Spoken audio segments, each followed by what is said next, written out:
personal, not emotional, just driven. Like, which is why I wouldn't want him to know. I wouldn't want to take his mom to know. That's what he probably would. I don't know who this other guy is, but if she doesn't feel like he's valued, I don't think he needs to be a part of that. So yeah, Brian and I go in there. I don't want to go by myself. Especially like, yeah, it's the end of the year. We're not trying to get into it. We need to understand the protocol, so that if that happens next year, we know exactly what we need to do with other training boards. It's escalated. No, I mean, unless they replace, not replace, but find another school for him, he's still gonna be a part of that. And I know that the school's focus is not on little kids, but back in the days when I was at school, they would come off in the classroom, call it special. Alright, sorry about that delay.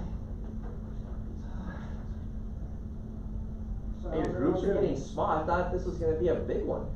yeah, I have a lot signed up. And Yeah. I know that the elevators were locked at like 5:30, and normally they're supposed to be unlocked, so I don't know if that has something to do with it. Okay. That's why I couldn't do that.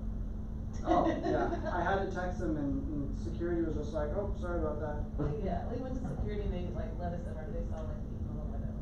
We figured it out. I just, they go locked down. Yes. So tonight is finding your audience. So I'm gonna pass around the sign-in sheet real quick. If I could just get you to fill it out.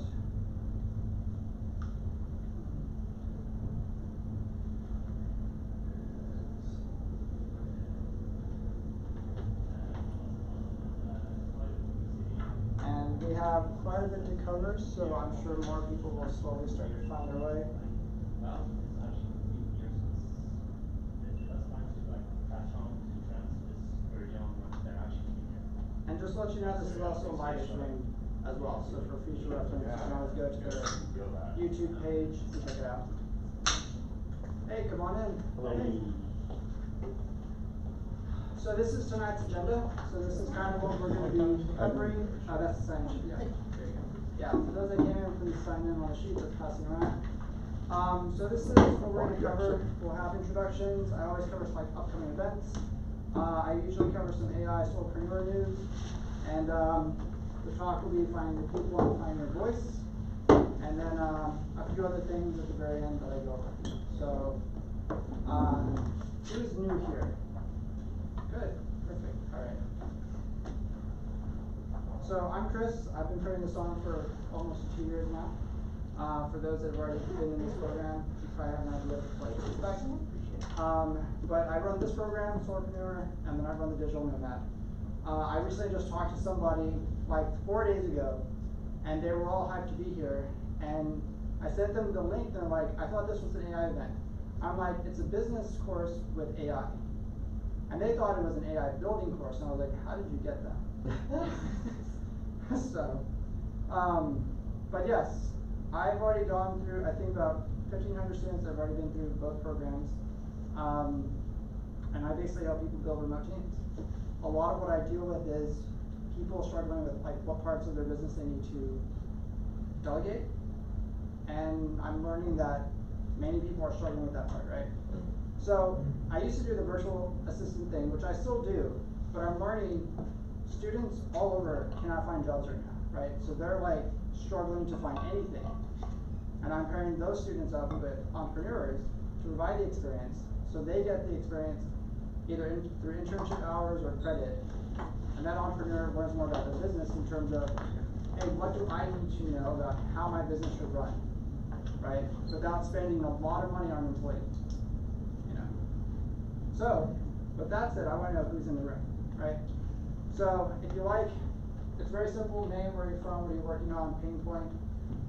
So we'll start with you, if you don't mind. Hello everybody, I'm Shay. Originally from Houston, but I've been back in Austin maybe 14-ish years. What am I working on right now? What am I not working on is probably a better question. Good. I'm working on, well, I met Chris like maybe like a month and a half ago, and he told me to do a newsletter, so I'm working on a newsletter. Good. I am also working on building an app, and then I also have a in-home luxury appliance consulting company, so I go to like people's houses and kind of walk them through how to use their, $50,000 investment. Mm-hmm. Pain point dealing with right now, getting everything done, is one thing. Like, I guess narrowing down like my customer base, how like to market, what other forums I need to be like involved in. Sure, yeah. What am I hoping to learn tonight? I don't know if I have like anything specific that I'm hoping to learn. I'm just hoping to learn. Good. I like that. Yes. All right. Hey everyone, my name is Ross. I've been doing different, like trying to build my own business for the last 12 months, I guess. Yeah. Okay. I'm working as a head of product, fractional, Okay. for a startup, and in parallel I'm trying to build several businesses.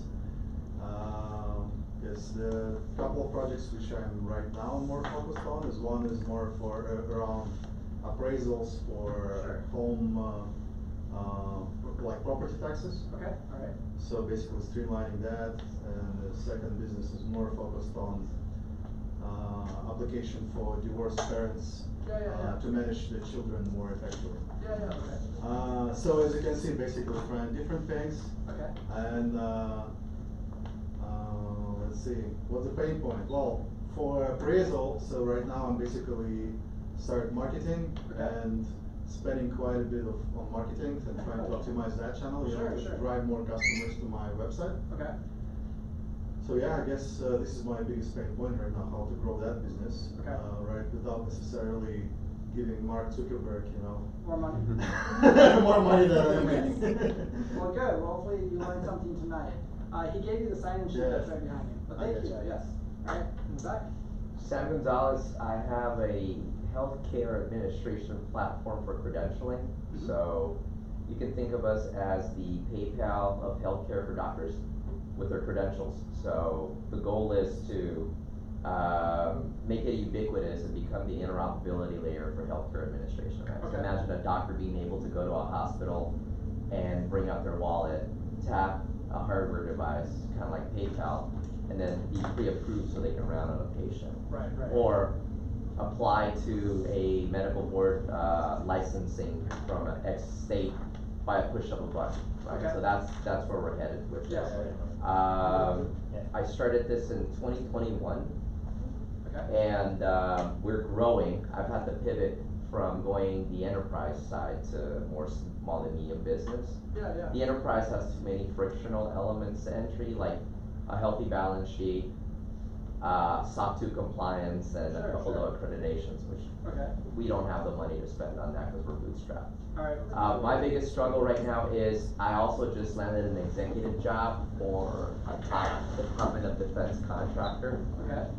So I'm part of their leadership team. Yeah. And oddly enough, although I'm focused on growing, now I'm trying to slow it down a little bit so that I can also keep my day job Sure, because sure. my company's not bringing enough revenue to pay a paycheck yet. Nice. Okay. So that's where I'm at, and I'm trying to automate the sales process Okay. through AI agents, Okay. as well as the onboarding process Do you have a for new favorite platform customers. that you're using right now? Excuse me? Do you have a favorite platform you're I'm using? using Make, Okay. and I'm trying to bifurcate between Claude Sure. and OpenAI, because those are the two that I'm Right. Of using course. right Yeah. now. Do you have the pro version of Claude? Not yet. Okay. All right. So what I always tell people like who are at the make or N8N level Yeah. is like if you can eventually get to routines, which is Claude, right? That's the $200 model, right? Yeah. That's like the Lamborghini, and then this is everyone else, right? Yeah. But it is nice, right? It's very convenient. But I always tell people start here so you learn your basics Yeah, your basics. before you get to here, right? Got it. But yeah, awesome. We'll get to you three guys because we were just going through here first, but we're gonna jump over to this side and then we'll do that. All right. So in the back. Well, she's also here. Oh yeah, that's right. Sorry about that. Yes. Sorry, my name's Liz, and I'm actually working on something kind of related to what he does. I'm Okay. building a credentialing team to to manage the provider enrollment, with Medicare and Medicaid across the nation. Right. It's a new team, Okay. and we're a new department, so the pain point is just delegation, wearing many hats, and Okay. trying to level set expectations all at the same time. So I know this is gonna sound funny to you. So when you say team, is it real people or AI agents? No, a real But she's also trying to see how she can leverage Okay. AI Okay. in an environment where they don't let her Right, of use course. AI, yeah. Yeah. So like, yeah, in my world, I always have to clarify that because I've met people where my team is AI agents now, Yeah. right? So, yes. That's much more dependable. Yes, okay, Yeah. awesome, alright. So we'll start in the back right there, yes. Hey, how's it going? I'm Dennis, UT student, third year. I do like AI services for companies like about like automation of like using skills, that sort of stuff. So pain point I'm dealing with, I'm just, just starting out, trying to do referrals, trying to get all that. What I'm hoping to learn is just, so I'm just curious to know about tools, know about audience. I love marketing. This is like, if it makes my marketing faster, I'm curious to learn about that. So. Perfect, alright, great, alright, next. My name is Mike. I am from Boston, but live here in Austin for the last 5 years. I also work in the health tech space. I've been in it my whole career. I'm a product director. I am building an app that's around tobacco cessation as like an entry point, but the idea is it's going to be a behavioral change sort of coach. Okay. So that's really exciting. I'm only a few months into this journey and I'm just soaking it all in, so. Nice, perfect. And I know you just came in, we're doing introductions right now, so they're just answering these questions. My name is Steven. I'm from New Hampshire. Building a trade staffing company. Pain point I'm dealing with Is that humans or agents? Say again? Is that humans or agents? Humans, but using AI to Yeah, place okay, things. yeah. See Yeah. what I mean? Yeah, okay. Pain point is just we're extremely niche, targeting commercial contractors. Okay. So it's just a pretty big sales funnel. So Yep. we're doing a bit of marketing now, but really just looking to Can I get a ask, better how sales many, system. how many do you hit per hour? Say again? How many do you hit per hour? Per hour. Yeah, outreach. And outreach, it's all, right now it's all manual outreach. Okay, got it, So, okay. gotta automate those. Alright, Hoping to learn tonight, better systems, better automations, good. ways to, Alright. raise sales. Hopefully I can do that. Alright, you start right there. Hey, so my name is Brian, I'm from around. Okay. I'll say I'm not from around, but like I'm from so many different places. I'm just Sure. tired of the same where I'm from. It's a long story. So, anyways, so what I'm working on a platform for the space industry basically because that's my main interest. Yeah. That's what I truly care about to bring value. Okay. I mean, it's nothing out of the norm, but it's just your day-to-day business. Right. Day-to-day business run within business really. But what makes it different is just the value that I'm putting into it. I've been working on the platform very slowly, like just investing on it on my own, working with a developer.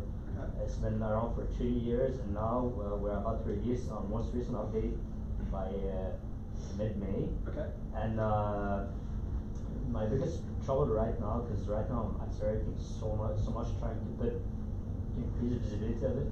There are so many people that like whenever I approach them, they're interested in it and they're like, oh wow, that's such a great idea and whatnot and blah blah blah. So like I'm trying to increase visibility, but my main problem is not only visibility but actually increasing but pushing user activity. But so far like there's practically no one that's actually there. Sure, Although there are a few signups there, but Okay. really no one's active. Yeah, yeah. Even like over the past few months, I've met so many people, and I'm like, yeah, see what it's about, just that I can get feedback from them, and like they're like, yeah, oh wow, it's so cool and whatnot, but like still nothing out of that. So like Yeah. that's my main problem, just pushing user activity. Aside from that, I'm able to do like everything else Okay. and see how I can innovate down the road. But obviously, this is something Sure. very new, and there are lots of competition in the market, but I'm just a bit doing it differently because the competition is focusing on just one pinpoint within the space industry. I'm focusing on the space industry as a whole. Okay. But yeah, just that part, just pushing marketing as fast as I can. Like Okay. I just need I will let everybody know, I do know a company here that has raised millions of dollars and they sell space insurance. let you think about that for a bit. Yeah, no, I have a different mentality, I'm sorry. So don't think that your idea does not work. Okay? No, hey, I'm not saying it's not working, I'm just saying it's taking. Oh, no, a no, long I'm saying time. I know another company here that's doing that. Yeah. And when I talk to them, like, they've raised millions of dollars, and I'm just like, what exactly are you insuring again? Is it the nuts and bolts? Is it, what is it, you know? Yeah. So, yeah. Insuring the haters? That's a great question. I would love to know. If I go, I don't die. If I die, So I'm like, is it it's the capsule? Like, is it like, when do I get the money back if I am, like, I don't know, right? So, yeah. All right, you, sir. Yeah, my name's Russ. I'm originally from Indiana, All right. and I'm working on a startup, Heart-Led Money. A number of facets to that, but the current project is to give small nonprofits an outsourced option for their plan giving department or plan giving offering. So any giving that's not cash, you know, like through a will, trust, property, that sort of thing. So, Yeah. Okay. Pain point is marketing. Marketing without a social following. I will make a note to that. Everyone should be doing social media, right? Like everyone, right? Like I know, like if you've taken my program before, I'm very big on social media, right? Like I say, like do it even when you hate it, right? Because you have no idea who's watching you. That's going to change your life, right? And again, it's a global distribution system that's completely free to post. And yet, no matter how many times I say that part, right, they still don't get it, right? To post anything 30, 40 years ago, what did you have to do? You had to be a corporation, right? You had to be big, you had to have money, you had to have a PR team, a marketing team, all this stuff. And now guess what? I have a phone, I can post, and the entire world sees it if I know what I'm doing, right? So, yes. All right, so you gentlemen, I will let you. My name is Nate. I am from Virginia. I moved to Austin about a month and a half ago. Okay. The person sitting next to me and I are building an application Okay. supposed to help students or people in general just learn better. Okay. With the focus on having close to 100% of a verbal interface. Yeah. So our problem right now, technically, is trying to run AI models much more locally on endpoint devices with greater efficiencies. Yeah, Okay. and we're relying on open source models like Okay. Quen from China and stuff like that. So it's a pretty difficult one, but So how many open source models are there right now? there are a lot of open source models. Like Quen is pretty much Okay. like the one that we're using. There are Kimi2. Okay. They have different models, but they're all different sizes. So like running much more like efficient models. Where is somebody on a Tuesday night hang out to look for AI models? Hugging interface. Yeah. Hugging Face, right? Yeah. But who does that? Right? Right. Nobody's doing that. But if you go to Hugging Face and you look at AI models, there's over 1 million. Right? And there's a lot out there, right? But the problem is, it all comes down to marketing, like you said, even with AI models, right? Because if you're not promoting your model, nobody's gonna touch it, right? So when you go to Hugging Face, you look at the model that has the most downloads, not the one that has great performance. Right. Right? Because people assume downloads equals it's better. Yeah. So yeah. Alright. Cool. So all of y'all are doing that? Or We're also doing more things. Okay. Yeah. Okay, my name is Joy. I've lived in Austin for the past 5-6 years. Okay. And I've been, well, my most recent, I'm still in the planning phase, Sure. really. Before this, I was manufacturing my own clothing line. Okay. And it was mostly, in person, through social media. It wasn't a large scale thing, but Okay. it kind of grew my steps towards entrepreneurship. Good. And now I have an idea, a product that's I'm trying to manufacture, Okay. which involves more efficiently transporting groceries for people that have to walk far distances, apartments, elderly people with wheels. So I'm working on a mechanism, to solve that Okay. problem. Alright. And Is it robotics? What was that? Is it robotics? No, not robotics. Not robotics. It has like attachments to it, so it's not. And I feel like a point that I've seen, so far is really just marketing. I've grown a social media presence a little bit from previous businesses, previous marketing. So really just getting started on that is what's next. Okay. Perfect. Thank you. All right, next. Hey guys, my name's Rafael. I just moved from Israel here. Okay. Just a couple days ago. All right, welcome. So fresh, jet lag and Yeah. everything. Looks like a cool place. I don't have a real plan of what I'm doing here. Okay. I came with these guys. Good. But what I do is I do some like trading, like day trading. Okay. So I don't know, maybe Do you something sell that could signals? help Is me. that it? What? Do you sell signals? No. Okay. I actually risk it. But I guess I'm here to learn. Perfect. All right. Well, Austin's a fun place if you're a young person. So yeah. All right. And then, do you, sir, want to introduce yourself real quick? Sure. Hi, everybody. I'm Bob. I'm from the Earth. Yep. And I work here at Capital Factory a couple times a week. And I'm really grateful because this is exactly what I have been trying to learn. How can we create these businesses that function with the help of AI, where we don't need 2,000, 5,000 people on a team. We just need a couple people and a whole bunch of robots. Yes. Yeah. All right. Cool. So I've met him many times over at Fiesta and all these other events. He's a great guy, so make sure to connect with him later on. He's got some really cool stuff. You, sir, we're doing introductions. Hello. So come on in. Yeah, your name, where you're from, have a seat anywhere, and don't forget to sign in if you just got here. So. I need to put my secure. Oh yeah. If you want to take the stage, go ahead. My name is Saki anyway, so yeah. So it could be later. Alrighty, so we're gonna cover some AI news. Who here can tell me something big that happened this past week or today? Oh, did Claude come out with a new version? No, actually. Oh, sorry. I have upcoming events. Sorry about that. Yeah. So AITX is tomorrow night. So those in the AI space, remember the big event is tomorrow night across the street. 547, Austin's premier business event, is happening at the UT Stadium on Wednesday night. So that's going to be inside the stadium on the 7th floor. If you've ever wanted to see the executive lounge for business networking, go check it out. It's a free event. HiCam AI and Robotics will be Wednesday night as well. The State of Small Business in Austin, which kicks off Austin Small Business Week next week, will be all-week events in the city. Okay, it is free to attend. A lot of them have been waitlisted already, so make sure to go. And remember, you can still show up. They don't care, right? ATX Marketing Power Breakfast, May 5th.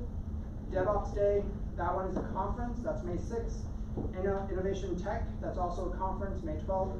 And the Future of Chatbots AI Summit is in July. And then State and Local AI Summit is in August. So those are some pretty big conferences. So you still have a lot of time to prepare for them. So let's get into this stuff. So for everyone here that's always wondered, can I launch a one-person business with just my phone? Well, this guy right here, Nats.com, basically said, yes, I can do that, right? And what he wanted to do is compete against Shopify and Etsy and Amazon by saying, hey, I'm going to use my phone, take a picture of the product I'm selling, and it's going to build everything for you. He already has over 350,000 subscribers and business owners, but there's a catch to it. Back in 2016, he went into social media. He built a following of over 70 million subscribers, so he kind of cheated, right? He had a following already, which is why I tell people to do social media, right? When you launch something, guess what? Your supporters will support you. And so because he launched that, people can now take a picture of whatever they want to sell. It goes in, builds the store, builds the copy, builds the product, does the marketing channels, it builds everything, right? And so when I took a look at it, I was like, this is pretty impressive to compete against Shopify, because Shopify is very versatile. It's a very powerful platform if you've ever used it. They have thousands of apps that do all kinds of stuff. So for somebody to just say, hey, here's a t-shirt I want to sell, they take a picture, it goes in and basically builds everything out around it, all of a sudden, anyone can be an entrepreneur now. Right? It does not matter what industry you're in, it does not matter what you do. He wants to cover all verticals, right? So if you're interested, go take a look at it, check it out, because it's pretty powerful. Any Is it questions? only for tangible goods, or does it work for anything? It works for anything. like services, digital products. Mass.com? Mass.com, right? And that's all because he built that following from YouTube, right? So yes. All right, so who here has used OpenClaw already? All right, was it fun setting it up? Did you enjoy spending all that money? Did you spend, No money enjoy- spent. No money spent. No money spent? Okay, all right, so It was fun setting up. $2 for products. Anyway. Alrighty, so, you know what's interesting is that here in America, if you were to post and, hey, I will go help set up your OpenClaw, how much demand do you think you're gonna get? Very little, right? Most people still don't understand what OpenClaw is unless you're in that space. Now in China, the demand is so huge that people are posting and they're getting inundated with requests to go and set up OpenClaw bots for them, right? One guy set up on a third-party market site, hey, I help people install OpenClaw either in person or virtually, and he got 1,000 signups. In fact, he had to quit his job, hire somebody else just to deal with that, right? So who do you think was asking for help? Solo entrepreneurs. Anybody else? Businesses maybe? Anybody else? People that don't know how to code and stuff. Anybody else? Moms, right? They were family members. Hey, I need something to help with scheduling doctor's appointments. I need something to help with baby doctor visits, right? It was starting to come from family members for very basic things they just didn't want to deal with anymore, right? So here's where it gets even more interesting. Any OpenClaw event that happens, they post 1,000 people show up. And he tested that to see like, hey, does anybody have an interest? So he posted like, hey, I'm gonna have an OpenClaw event, we're gonna talk about OpenClaw.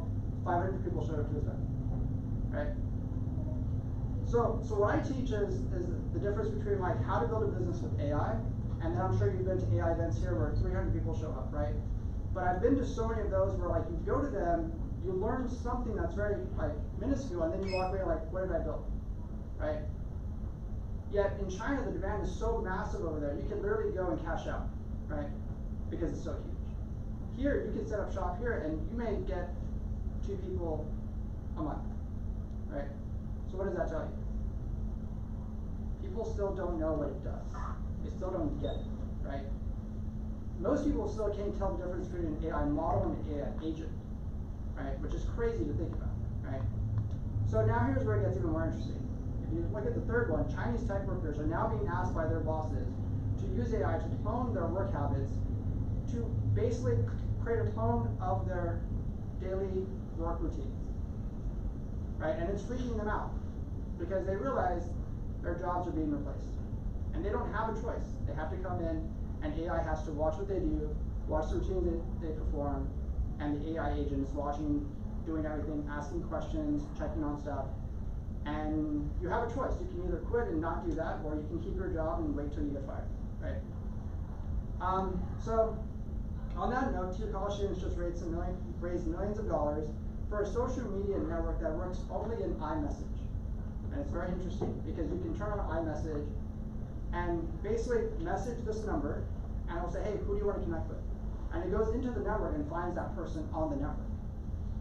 And that's what they did, right? So they raised $5 million off of just that idea. They've had it around for 2 months. So now this is where I thought was very interesting. This happened, what, a day or 2 ago? China has now blocked Manus from doing anything with Meta, right? Which I'm kind of happy about because Manus was really awesome, and I debuted it here when it first came out in this class. I was part of the whole first user cohort, and it was wonderful, right? I got to use it for free, it does amazing stuff, and I got very worried because Meta AI is trash, right? And I was just like, if it gets integrated with that, it's terrible, right? So now China has stepped in and said, you have to basically walk away from each other, you cannot have anything to do with this. It's concerning because here's where it gets interesting. Over 100 employees from Manus have already moved into Meta's offices. They've already signed non-exiting deals, right? So I'm very curious to see what's going to happen because that's interesting. So now, I don't know if you saw this part right here, but Elon Musk, for any company that wants to work on the IPO, has to integrate Grok. They not only have to subscribe to Grok, but they have to fully integrate Grok into their entire IT structure. And I was like, that is crazy. So that means that Bank of America, before they could do anything on the IPO, had to go in and basically say, we've installed everything, and every employee uses Grok. Right? That is wild, right? So Mythos, who here has seen it, tried it? Okay, cool. What do you think of it? Oh, no, wait. Is it from Fog? Yes. No, I have not used it. Okay. I've heard of it. Yeah, I've heard of it. So that's the hacking tool, right? That's the super hacking tool, right? So there was a group that gained access to it supposedly, and they were doing it for research purposes to see what it could do. It is very dangerous. In the wrong hands, this is going to create lots and lots of problems, right? Yes? I thought only certain exclusive people had access to that model. So how supposedly they did it was they went through a approved third-party vendor already, and they used their credentials to access it. And they have pictures, they have all this stuff. Problem is, Anthropic say, we don't detect any unusual activity. I was like, well, no duh, because you had a third-party vendor get bypassed, right? And that's what happened. Yeah, a lot of enterprises which are Anthropic's partners already have access, actually, not just. But it is a very interesting tool because, again, if you think scams are bad now, wait till that becomes public. Do you think it's marketing or it's actual? I think it's more like, so they're actually a research-based company that did that. And they wanted to find out like how easy it would us be able to access it versus somebody who's really trying to get to it, right? That's easy, right? They were able to supposedly get to it, right? They had screenshots of the interface, they had like live demos of what it does, all these things, so yeah. Alright, so anyways, this just happened. Altman and Musk are headed to court over OpenAI. So the reason why I'm bringing this up is because supposedly a lot of the text messages and things that happened in the beginning will now be exposed in this court case that they did not want happening. So it's going to be very interesting to see like where that takes place, because one of the requirements Musk is asking is if Altman loses the case, he has to leave OpenAI. So just FYI. So here's the part for the students. Schools are now, well, students actually are trying to find majors that are AI proof. Good luck, right? Go get an English degree, right? Because they're freaking out, right? Even the universities have no idea what to say to students, right? So reading a lot of these articles, even computer science majors are just like, bro, I'm cooked. I don't know what to do, right? I've had students reach out to me saying their internships for the summer have already been rescinded because it's that bad, right? Other universities are now switching to oral exams. They're no longer allowing written exams because students are using AI and turning in perfect work, right? Because we all create graduate level work right now, right? You know? And one professor has now switched to typewriters instead of any devices in the classroom. So, it's a noisy classroom. What I thought was hilarious was the fact that so many students, when they were talking to them, were just like, I actually have to think what I'm doing before I type, because there's no delete button. Yeah. Right? I can't go back and just delete, you know? I have to think. So, this is for everyone who thinks subscription models work, okay? The SaaS apocalypse, all that stuff, if you've been paying attention to that market, over 300 billion has evaporated. Why? Yeah, disruption. Okay, yeah. But what else? Companies are building their own tools. That's right. Why do I need to subscribe to yours when I can just build my own? And many companies are severing their relationships with these vendors now, right? And that's scary because now that tells you like, hey, if I'm gonna build something, I'm not charging a subscription model, I better have something valuable because they can build it themselves, right? So, and the $1 billion AI startup that was founded by teenagers. Y'all know about this one that just came out like 3 days ago in Wall Street Journal? No.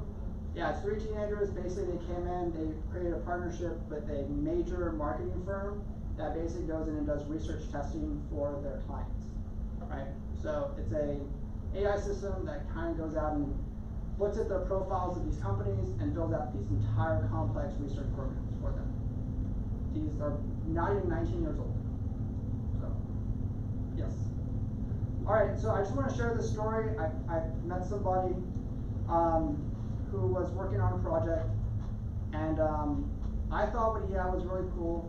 You don't have to read the whole thing, but basically he was trying to create a heat map for something, and it helps students basically find a process to book rooms, right?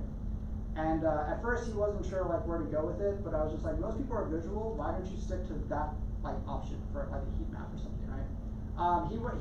We kept in touch, and eventually he built out the rest of the stuff. He told me today that he used an AI chatbot, and he was able to go in and create an assistant that kind of walks you through like, hey, booking rooms on campus. So I want to share this with you because this is a real problem that's happening, and we're going to get into the presentation. So I just met somebody who is a young adult male. Their background's in finance, and I know you're going to laugh when I say this part, but he believed everyone else's jobs who is exposed to AI will be replaced by AI except him. And no matter how much I explained to him what's going on, he truly believed that he could not be replaced by AI because mergers and acquisitions is all about negotiating.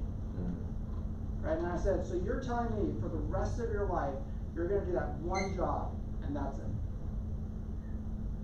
He couldn't get the point, right?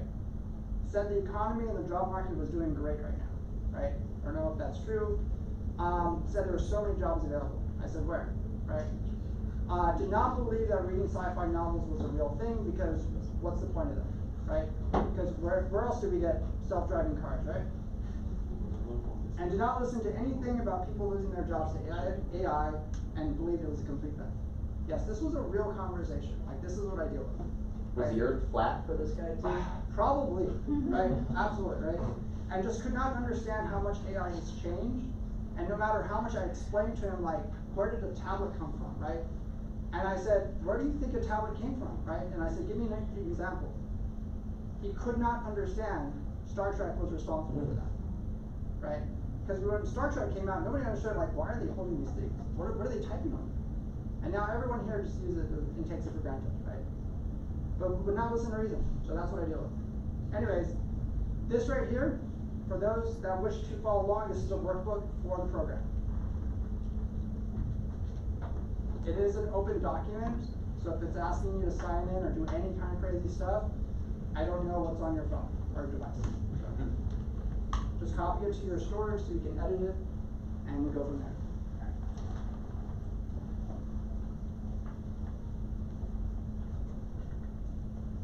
So I like to keep this interactive, so anything I say, make sure to raise your hand, call me out on it, or make a comment. For anyone else that's come in recently, I have a sign-in sheet. There should be a pen with it, so does somebody have a pen? Oh yes, there it is. Yes, thank you.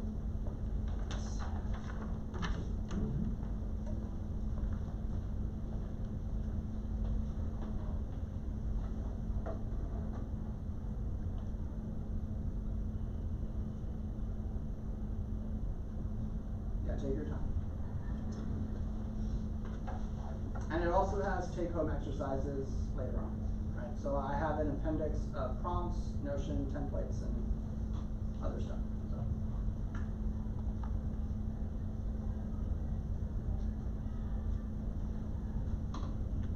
Good. All right.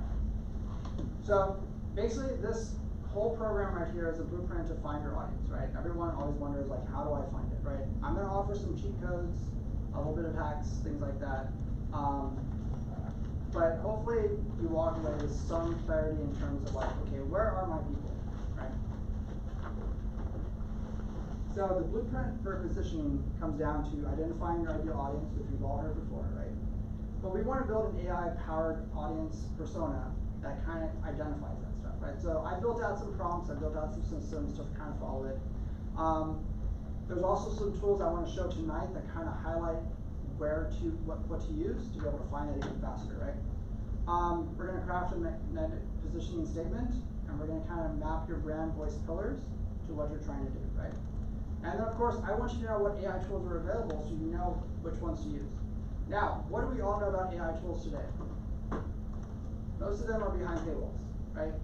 If you use a tool today that's not ChatGPT or anything like that, chances are you're probably going to have to go in and pay for it, right?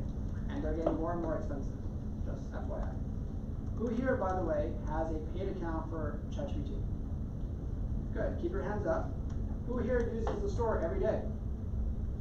Well, what happened? What happened? Where'd the hands go? You're paying for this.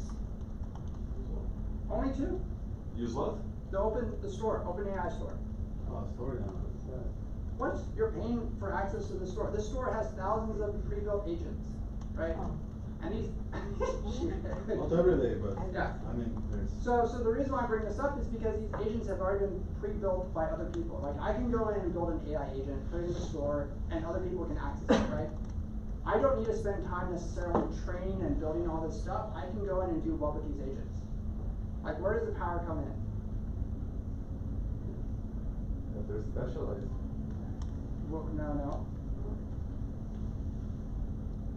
Nobody?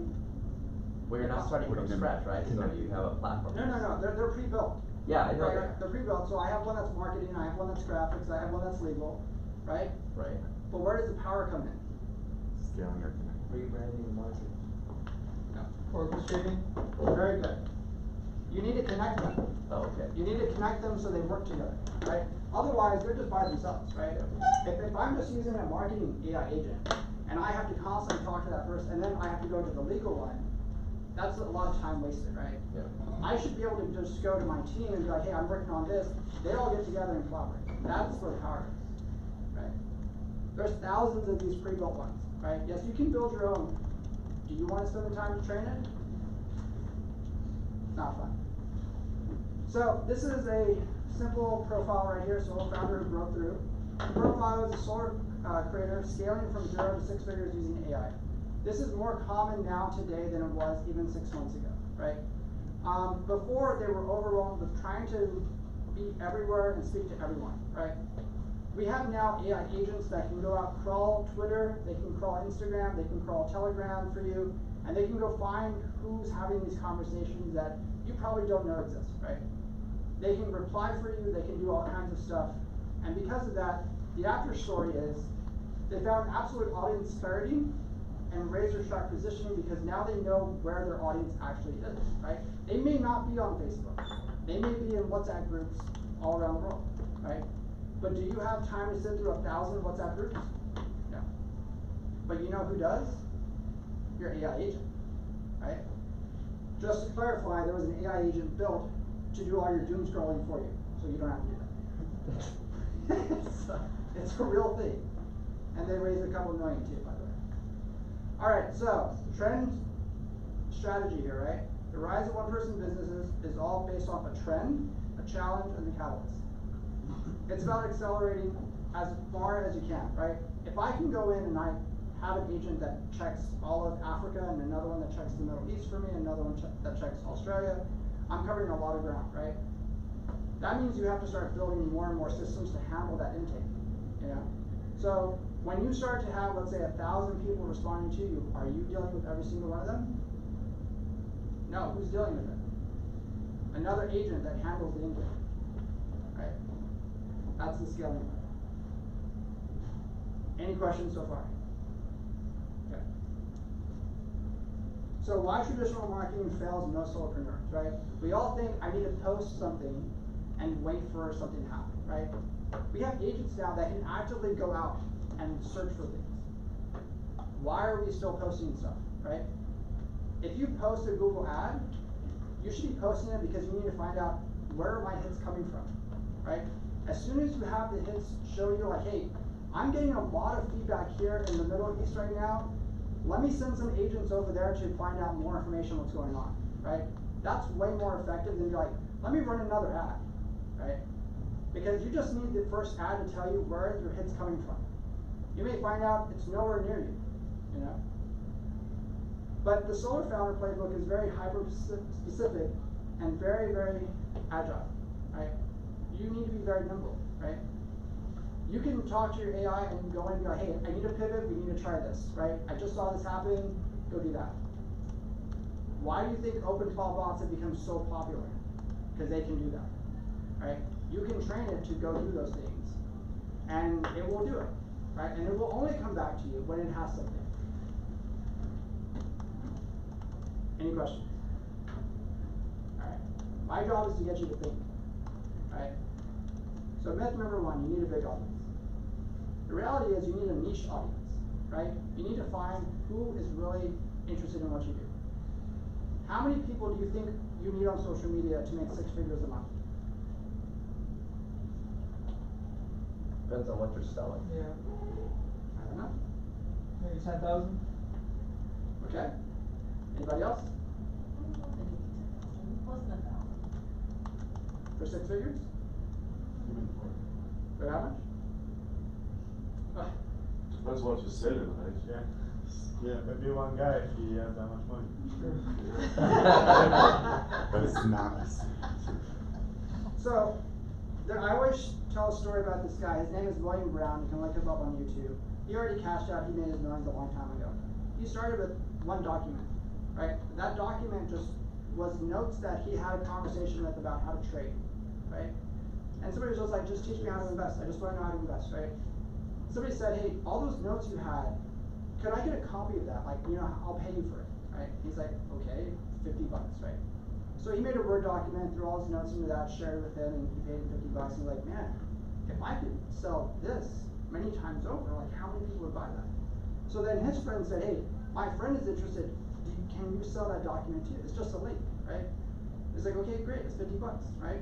So then he's like, hey, do you have anything else that you can do with this, right? Now remember, this was pre-AI, right? That document turned into a course, right? And that course turned into a $300 course, right? And eventually that was shared around in his private network, which eventually started making him around $5,000 a month, right? Again, it was just a Word document, right? So jump 2 years later, he sells an education company, which has like thousands of courses at that point, for millions of dollars, right? And it all started from a document. You don't need a large audience, is what I'm getting at here. You need a very focused audience that is very invested in what you do, right? So myth number 2, you need to be everywhere. Not anymore. You got agents to do that for you. You got call bots to do that for you, right? Why do you think I tell so many people, you want to invest in yourself? Go watch 10 hours worth of how to build call bots and train them. And that will change your life, right? You will see almost every use case of people building call bots and training them on different tasks you didn't even know it could do, right?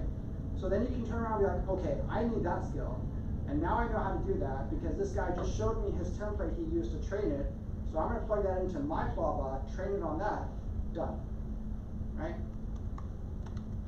You just need to be consistent where it matters. So that claw bot can do that, and it can be hyper-focused 24/7. Can I ask a question? Please. Just coming from a person that hasn't used any bots or agents, I mean, how much can they do? Like, what do you want to do? Like that's I kind of don't where know, we're but at right also now. I also heard people like say that they just paid a ton of money and it was working for days or something, you know, looped over something like that, or. Yep. So to fix that issue, what I always tell people is if you start in, let's say, the make environment, right, automation system, simple stuff. If you're going to build a workflow, what should you have before that workflow goes to a client? You have a Q&A tester, right? So that output's going to go to another workflow, and that workflow's purpose is to check the quality of that work, right? You can do that with AI agents, right? Like you can build AI agents to have a team and be like, before you send anything out, it has to go through QA. If QA says no, it has to go back to you. Right? It can't be creative, right? It depends on the output, right? It's all trained on what you would normally give to a client yourself, right? But people forget agents on agents on agents is a thing, right? And you can have QA built in, right? When I show people like how to build systems that just write research reports, everybody says it hallucinates, right? It makes mistakes. Cool, great. Build in 2 editors to check, right? Have one that double checks the research, have one that checks the grammar, and have one that checks quality, right? You can do that. Is it only text or can it build like a machine learning model? It can do all that, right? It can go in and kind of build its own environment, right? If you want to build your own AI model with a chatbot, with a clawbot, yes, you can do that, right? As long as you got the money to do that, right? If you don't have the money to play the game, sorry, you're not playing. You can watch, right? Well, how much does it cost? Money. Yes, go ahead. So we want to learn about chat or bots. Where would you start if you were starting all over? Where would you go? So if I'm very beginning, right? Like at the very beginning level, I would go into Make Academy and learn AI agents, right? The reason why I mentioned that is because they have a really good program that just shows you so many courses to train on, right? That's your rudimentary skills before you get into the actual training part, right? And the best part is it's free. It's called Make. Make Academy, and you look for AI agents courses, and you go in and just take all those courses, right? Start practicing and practicing and practicing. Before you get to the OpenAI agent systems, start there first, so you know like where does the training system come from. Once you get to AI agents in like OpenAI's environment, you're dealing with large amounts of information, right? And you got to make sure that information is correct. You know? Yes. With the claw bots, is that like the best route to go, or any of the bots? Is it like the best route to go if you're starting out and you're kind of seeing how things work in the AI space and affiliating it with your company? Like, is that? This is only to say you need a what most people think as a true independent AI agent, right? You can still use Perplexity's comment, right? Like its computer system, right? And it can control and do things and access stuff, right? You just train it on what you're doing, right? So I always say like the best way to train comment is to be like, hey, this is what I do every morning, right? And it can watch you, and most people don't know that, right? So when you have it watch what you're doing, hey, every morning I check my email, I do this, I read this, I check that, and you keep giving it back to Perplexity's comment, guess what it can start doing in 2 days? The same thing you're doing.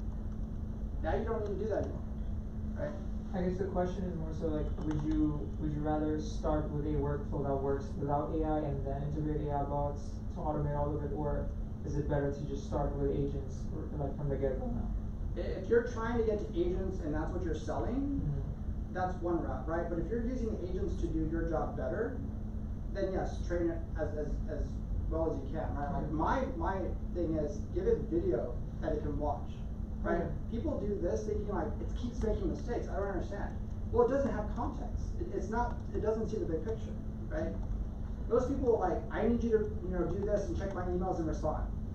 Okay, but is that to everyone? Is that to only specific people? Like, what are the rules around that, right? Hey Chris, one thing that helped me get started was Liam Otley on school, and I think he's a little bit behind on time. Yeah. But I think if you're getting started to understand orchestration and stuff, I think his like step-by-step coursework is pretty good because many of these other guys, they skip steps and they just kind of go really fast. Liam Otley's very pragmatic and purposeful about his lessons. So I would recommend that to anybody interested in learning. So to give you background, Liam Otley is a very young guy who basically said, I want to jump on this AI thing, start an AI agency. He was out in Dubai for a while, and then he started to get clients, and then he's like, I'm going to move to New Zealand, and that's he's from New Zealand. He's from New Zealand, yes. And that's why he went back over there and he started his agency even full time, right? And there's even a video he posted about, this is what a day in the life of my agency looks like, right? And he did a mastermind video where he brought all these guys in from around the world. Hey, tell me how you run your AI agency. What does it focus on? How does it work? All that stuff. He had one guy from Austin, Texas, right? And I remember watching that video, and that today is old. Yeah. It's crazy, right? But the thing is, he posts such good videos. There's one that shows like how to build AI agents. It's like 4 hours, right? And he goes into like work step processes of workflows and like what it takes to really train this stuff. Yes, you're gonna take a lot of time doing these things. So don't think you're gonna walk in and be like, hey, I gave a document, it should know my stuff, like we're good, You need to practice and practice and practice, right? There's even AI agents now that test your AI agents to see if they're working correctly, right? Like that's how far we are now, right? So yes, go ahead. What about like agent teams? Like let's say what you said, like kind of orchestration. Let's say one team, one agent, another agent, maybe one guy do development, one do QA, or one do like reviewing. Like what you think about like having AI teams? Like how is it like future right now, or is you can right now do this stuff, or it's? I mean, I know guys that have like 1,000 agents running different departments, right? And they. And it's like one agent, or it's like kind of they interact with each other, so So normally how it works is like it's a small pot of agents, and then below that is like another sub-agent group, right? And then there's sub-agents below that, just like a regular organization in the company. What I find hilarious is when you give a team a project manager agent, and it has to come in for performance review, right? And the agent comes like, oh, I'm so sorry, and I'll improve, right? That's a real thing. Like, agents actually come in, and the quality assurance agent goes, hey, you missed this, you missed this mistake. If this happens again, you're fired. Agent to agent? Yes. Right? So then the agent goes back and says, well, what am I missing, right? And says, here's the information you need to train on this. Before I push you back into production, you need to train on this. I watch these videos all the time, right? And I find it hilarious because it's just human psyche being implied into an agent, right? And you're like, if you don't do your job, I'm gonna let you go. How do you build this, like vector databases, so it's like this MD files and some memory, like how you train memory for your agent? Because it's like a lot of MD files, I believe, right, where you can have some memory provider, or you can use some vector data, like how you people. I mean, sometimes like I just use a lot of video stuff for what I do. Like videos is a lot more helpful to the agents because they can see full context, right? Most people are used to the OpenAI's trust in GPTs, right? If we go back to the AI agents in that level, you're giving them documents, right? And these documents are massive in size, right? I remember the first time I tried doing this, the file limit, character limit, sorry, in one document was 110,000 characters. Now it's way past that, right? And you can have like 20 documents. So that's a lot of information you're training on these agents, right? But you can go in and have another agent train on like, hey, where is it making mistakes and stuff like that. So you technically say, let's say, QA agent, go watch some YouTube videos, this is this. And you can do that too. Like, in fact, you can upload a document that says, before you do anything, check all these YouTube video links, right? And it will go watch 50 hours worth of video links, right? Before it does anything. How do you preserve memory for it, like? Make sure you're paying a lot of money for that. Well, it's like memory provider, so it's like a file, so. I mean, like, it literally comes down to your account profile, right? Like, if you want the pro version, yeah, it's gonna give you what you want, right? If you're paying $20, don't expect the world, right? Yes. Have you by any chance tried running like OpenCloud locally as well? Yeah, you can do that. Yeah, like that, because that's what I was like focusing on. So I'm not entirely even sure like how much that costs using like I mean, if you wanna go look for a Mac Mini right now, good luck. I mean, I do have a DJX Spark, Sure. which I guess like would be just as good, right. Maybe a little better. But I guess like efficiency wise, like it is pretty slow compared to using like. I mean, and that's why a lot of people like they'll just buy cloud storage, right? How much does it actually cost? Like I'm super unfamiliar with that. Like, do you just get a $200 subscription? You're good. I mean, like it depends on the model that you connect it to. If you connect it to Claude, you're gonna spend a lot of money. If you connect it to like a Chinese model, you're probably gonna spend less, right? But if you are subscribed to one of these companies, like you would be completely able to like orchestrate multiple agents and do your own business like that. As long as you have a black Amex card, you're good, right? you can spend all you want because it's gonna run through that card, right? You're spending a lot of money, and remember, just the training period alone is gonna take a lot of money, right? And you're gonna run through a lot of mistakes, and you're gonna have to figure like, well, what is not working? Because a lot of people don't realize like to get to the fallback you really want, yeah, that's gonna take some time, right? But once you get there, man, it's golden. Right, like it works really well, right? But yes, you're gonna run through some tokens. But it's a security problem also, like or running on personal machines. And yeah, if it's on a personal machine, it's different, right? But if you virtualize it in like a cloud system or something, Google Cloud for $300 is the cheapest option probably. Exactly, right. Run some VM like $500 per month. And that's why, like, if you've ever been to the another Gmail, yeah, another $300. And bought a firma. Yes, and then that's why like a lot of people in America still don't get Claw, right? Like they don't get OpenClaw, right? But if You're you saying claw or Claude? No, OpenClaw. Okay. Yeah. If I just say lobster, is that easier? Yeah. Right? Alright, I'll just say lobster, alright? We have lobster events here, and you go to them and you see people who bring in their systems and they share like how they built out their systems, right? You have other people who don't want to deal with any of that hardware. They just have it localized on a VMware system in a cloud server, right? You can do either or, right? It can be virtualized and it can be in a very, sandbox environment. It all depends on like what you really want to go with it, right? For most people, I tell them, you need to practice, right? Like OpenClaw is still very new to most Americans. Practice, and as long as you can afford it, do it, right? Yeah. So, any other questions on that? Yes. What about information that you want to keep secure? Yeah, don't do OpenClaw. It's still too new, right? It's still too new. Like, again, you can do that with an AI agent because, let's say you have an enterprise version of OpenAI, you can go in and build custom agents, and that information is absolutely secure, right? And you're fine. You know, if you're paying $20 and you have proprietary information on that, I can't say that's, you know, 100% grade A safe, right? So, but yeah. Oh yeah, so anyways, the positioning is your new mode, right?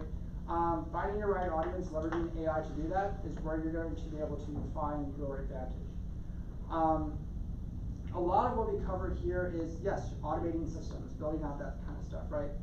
When you go in and start using Claude Code, it takes tokens to run everything, right? So I tell a lot of people, go and use the free stuff, do all your thinking there first, and then go put that into the ones that are going to run the tokens, right? Because yes, you will spend a lot of money just talking to these bots, and it ends up burning through a lot of stuff, and you're just been iterating the whole time, right? Who here uses Copilot? Why? It's still ChatGPT, right? Like, you're still using ChatGPT. Like, it's a partnership between OpenAI and Microsoft. ChatGPT is just the name of the program, right? Copilot, if you look at the models, it's only ChatGPT, right? And it's always the latest version, and it's free, right? So because it's free, you can go in there and do all your iterations, you can talk to it, do all your stuff, build everything out, do all your, take your stuff, and then put it into the stuff that costs a lot of money, right? Because if you're sitting there and you're going through iteration and iteration, you're burning your tokens, right? And it's costing money. But Copilot's free because if you have a Windows computer, it's free, right? So why AI changes everything is because, one, it can act as a research assistant. It can always look at your competitors' websites and come back and say, hey, here are the new features that they just put out. Do you want me to add them to your site? Do you want me to do this, right? Who here knows Browse AI? Good. Only one? Browse AI. We're here to learn, right? Yes. So Browse AI, in my opinion, is probably such a cool tool because it monitors whatever you want on the internet for you, right? And you can go in there and say, I want you to monitor all my competitors' sites for anything that they do that changes. Their pricing, their features, their product line, even their team structure, right? And you can go in and basically send back to you like, hey, they just changed their pricing, here's where they're at, here's where you're at, do you wish to change anything, right?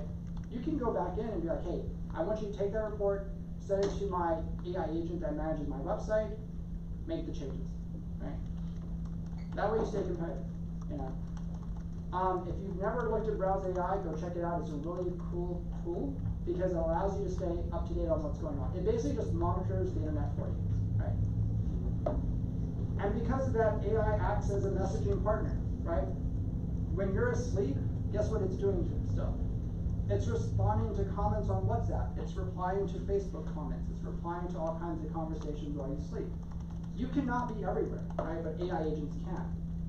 So it acts as your messaging partner for you, either as yourself or your brand message, right? And it clarifies as an amplifier, right? It's going to take your message and it's going to make sure that it's reaching the right people. That's what you're looking for, right? And if you train an AI agent really well, every morning you're going to come back and be like, man, I'm so far behind. And it's going to have like 20 new things for you to do. Like, hey, by the way, the world just jumped 20 years. Here's everything you need to change, right? And you're like, okay, that's a lot of stuff, right? But that's where we are now. So now you can either like freak out or you can be like, okay, go make the changes. I'm going to make coffee, right? And that's where we're also at, right? So mapping your position matrix is basically the who, right? If I could only speak to one specific group, who is my right audience at this point, right? And again, this is all within inside your workbook that you were given, right? The where, again, finding what single platform is best for you. You may discover that your audience sits in Telegram groups, right? They may be in WhatsApp groups, right? And the lover, which part of my process, the research messaging, needs AI support the most? You may discover that as you're building all this stuff, your one AI agent has a lot of trouble with the other agents. And you're like, why is it not getting it, right? Where is it still messing up? Just like when you run a human team, you're like, Bob, what is going on here? Your reports always come back wrong. Let's have a talk, right? So the hidden graphics between driving higher conversions is another use case study of a consultant struggling with their generic marketing. Everyone's been through this. I write a nice flyer in Canva, I had AI review it, I posted an ad on Meta, I got some hits, but no conversions, right? So now I'm going to use AI to sort of uncover my audience demographics. Hey, what are they really feeling? Like, what's going on? As I said, I will always drop these little hidden nuggets of like life hacks. What's the best time to drop a product? If it's a physical product you're selling. Holiday? Okay, that's close, yes. But let's say it's every week. Sunday evening. What? Sunday evening? I don't know. No. Monday? No. Friday? Saturday morning. Wait, okay, why Friday? Because the weekend is about to hit and maybe stores restock around that time. And no, you were so close and then you went like over here. People have it because they doesn't show work People anymore. are more likely to like want to spend money. Okay, yeah. After work. What's that? No. People feel good. Okay, yeah. Oh, he said nothing. Why does everybody forget drunk shopping? Drug? Drunk shopping. Saturday night. Okay. You're by yourself. Hey, it's 1 a.m. I have a nice beer. This looks good. I want to buy it. Right? And Tuesday comes around. What the hell is this? Where did all this come from? And it's a real thing. I know this because even Gary Vee has said, hey, do not ever underestimate drunk shopping on Friday, Saturday nights. Because people will drink and they forget what they bought, and Tuesday morning everything shows up. Yeah. It's a life hack, right? How important is drunk shopping for online retail? If it looks good on them, Yeah. they're gonna buy it. Right? And remember, they're drunk, so anything looks good on them. So, That's why there's the new trend of try it before you buy it. yes, The- right? The VR thing. Yes, yeah, exactly, right? So if you're drunk and you're gonna put that on, you're like, yeah, this is great, right? And then you fall asleep with it on and you wake up, you're like, whoa. So, and again, your ideal audience is not a demographic, right? It's never everyone who needs this. It's only people who deeply resonate with what your values are, right? But again, this is a quick way to test your audience, right? Is my audience that, you know? This is a matrix that the old method was who are they, location, job title, all that stuff, right? Today we're moving into fears, we're moving into emotions, right? Goals, identity. Tools can do that now, AI tools can do that, right? Who here has ever used deep research or any AI tool and gotten back a 30, 40-page report? Yes, okay? Did you read that report? Good. What did you do with it? Use the AI. Exactly. You gave it back to AI and said, okay, go do that. Right? I'm gonna go make coffee. That's what it does now, right? It can build those systems for you. Okay? So the depth is specific language patterns. Like how do they talk, right? You can't talk the same way to Gen Z as you can to somebody in their 40s and 50s, right? You have to be aware of that. Otherwise you're gonna lose your audience, you know? And the result is higher conversions once you know what they're into, right? So this is the 4 layers of our audience clarity. Once you can start to master this, you get better at training your AI agents, right? As you're going through this stuff, what should you also be doing when you're watching stuff like this? Have your AI agent watch it with you. Hey, I'm about to watch this, I need you to watch it with me, we're gonna train and we're gonna talk about this, right? Yes, you can actually do that, okay? So it's gonna see like, hey, this is what you're doing, this is what's going on. I need to start identifying this stuff. So it's like, hey, ask me some questions after every point. Maybe I'm missing something about my business, right? And you're gonna have a conversation. And it's gonna go further. It's like, hey, I think your audience is really this part right here, but their behaviors are this, right? So maybe we need to run ads during a certain event that happens around the city. People forget, like, you can run a very hyper-focused geo-fenced ad in a city, right? If you know that, let's say Microsoft is throwing a big AI event, and you sell something for that audience, and it runs between 7 and 9 p.m., what should you do? target that building, run the ad, right? It doesn't need to be anywhere else. Because AI can now go in and be like, hey, I'm gonna take that information, we've gone through the audience clarity, and I'm gonna make sure that the people who are clicking on it are the people that we want, right? So the workflow behind all this is you take the input, which is AI's going in, taking all this information in, researching it, building these big reports, and you can take the insight and be like, okay, I need you to create a workflow for this, or I want you to go to Claude routines, and I want you to build out a whole routine structure to match that, right? And then you're gonna go in and you're gonna play with it and run tests on it. Hey, I wanna see, does it work? Is it doing what I want it to do, right? And then that will start to identify your persona for who you really want to work with, right? And again, tools that are simple as ChatGPT and Perplexity, right? Again, use Comment, it can see everything, right? People forget that. Even Copilot can see things, right? If I'm doing something online, I can go into Copilot and go, hey, this page right here is telling me this, can we include that in our research? Sure, no problem, right? It can grab the domain, it can go in and do further research, you know? So, anatomy of a high fidelity prompt, right? And I'm sure we've all been through our prompt classes and our programs and all this stuff. But again, this is just another way of defining the role constraint. Tell AI exactly what psychographics you want to pull from, right? Analyze the target audience for X, extract their deepest fears and hidden desires, right? And validate these insights by providing 5 exact language patterns that they use online, right? What it's going to show for a Gen Z versus millennial versus boomer, it's very different, right? And as you start to build out that system, you realize the agent can work between different areas, you know? And mapping the comparator tone gap, right?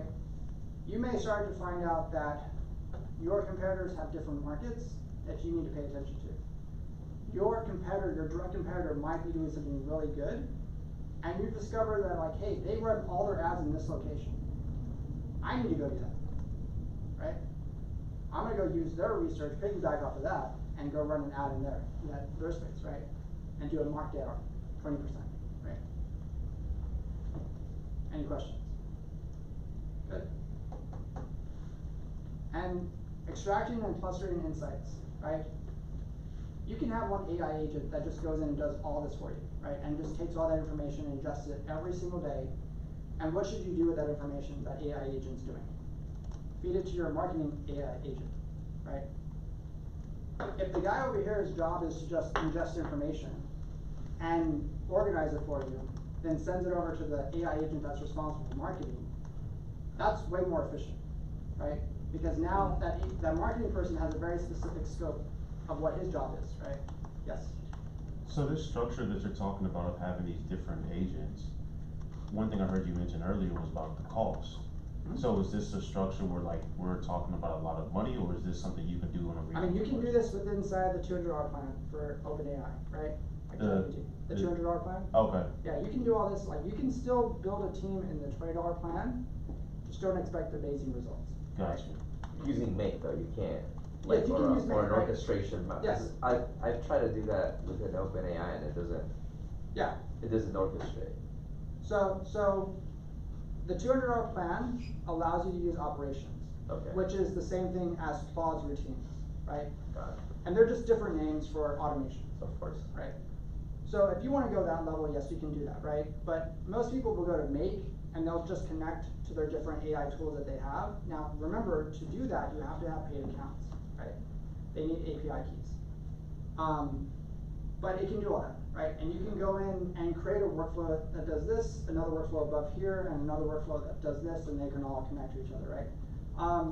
It takes practice, right? Like you have to go through the academy, and that's why I tell people go through the academy, practice, practice, practice. Because just like with Liam Oatley, with what he does, like also Nick Cervi, he does a lot of cool stuff as well when he shows you like, hey, here's a workflow you can take here, take this template that's already been built, add in to this part right here, and now you have something else to that, right? I always say that you want to cheat, go to the template library, take different templates, mash them together like Frankenstein, and see what you come up with that's better, right? it works, right? But guess what? You're gonna spend, yes, some tokens, and you're gonna spend a lot of time training, right? But you'll get there, you know? So the 3-minute audience discovery sequence is basically what we've been covering already, right? The audience, the psychographics, the extract the language systems, right? And you're gonna summarize their patterns. And again, you can build AI agents for this, build out the workflows. You can build out reports for this, whatever, however you structure your business, right? And that's why I say bring in interns that help you understand your business better, because guess what they're gonna do that's gonna clarify your business? Ask you questions. That's what you need to know, because you know your business and you don't know the mistakes that the business has. So when that intern comes to you and says, hey, I know you want me to do this, but like, where does it go? And you're like, oh, I forgot that, right? To you, you've been doing it so long you forgot, right? But that intern is gonna expose your problems, right? So that AI translation engine basically takes, as we said, the competitive tone, the fears and desires, goes through all that stuff and gives you your golden ticket in the end. Again, ask any questions that come up, right? We're gonna get into some other stuff, I'm gonna show you in a minute. But I have Copilot that I'm gonna start showing, and then I'm gonna go into some like templates from Make as well. Just for clarification, Bruce, who here has done Make Academy? He was about to raise his hand. Okay. I will tell you, every person I've told to do Make Academy, everyone gets excited about automation, right? And then it's like, go learn the real thing, right? Out of 100, maybe 5 have actually completed it. It's not easy, right? It's a course? It's an entire academy program with lots of courses, right? And if you can go through that entire thing and master all that stuff, then you can do a lot of stuff, right? A lot of stuff. But again, this is getting you ready for the bigger stuff, right? This is not everything. But again, it tells you, everyone's hyped for automation, but then when you have to learn, you're like, oh man, I gotta pick up the kids. It's 3 o'clock, sorry. You know? Yeah. But again, as we cover right here, this is a simple exercise. And again, this is in your workbook, right? Running the prompt sequence that we built out, right? Identifying the fears, the desires, all that stuff, the cluster insights, and that goes into your template, right? So if we go here, this is what it should start to look like. You can take this image and do well with it. Upload. Okay, you could, but who are you uploading it to? To one of your agents, your marketing agent? You could do that, yes. Or you could be like, I need you to do this for every single person we come across. Go fill it out, right? Every time someone new comes into our ecosystem, fill out this form. Right? Because guess what they can do with that information? Throw it into a spreadsheet. Database. Or database, right? Because again, that's what they're doing for you, right? They're collecting all that information, you know? And you can take that database and do what with it? You can analyze it and then be like, okay, I need you to go contact all these people. I'm gonna go make coffee. The more I hear you talk, the more it sounds like everything that was a barrier of entry is no longer existing anymore. Like, whatever you think, like, everything is possible. Well, why do you think I watch so many teenagers become millionaires like every week? It's time and money basically that you need in order to get all this stuff done. But why? So let me ask you this. Teenagers don't have a ton of money. They're just. But they got mommy and daddy money. Okay. But the thing is, why do the teenagers do that today? Right? Like I meet teenagers who make 6 figures a week. Right? Why?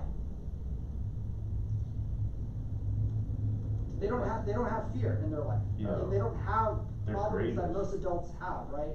They're so creative, they still have their imagination. They have nothing to lose. Right. Where you as an adult, Yes. there's You sacrifices that you need to do, Yes. trade-offs. You know, if you spend 20 hours on this project as an adult, that's 20 hours that I could have been working a job, maybe, right? Making money. Whereas that teenager, like, I can work on this, maybe it works.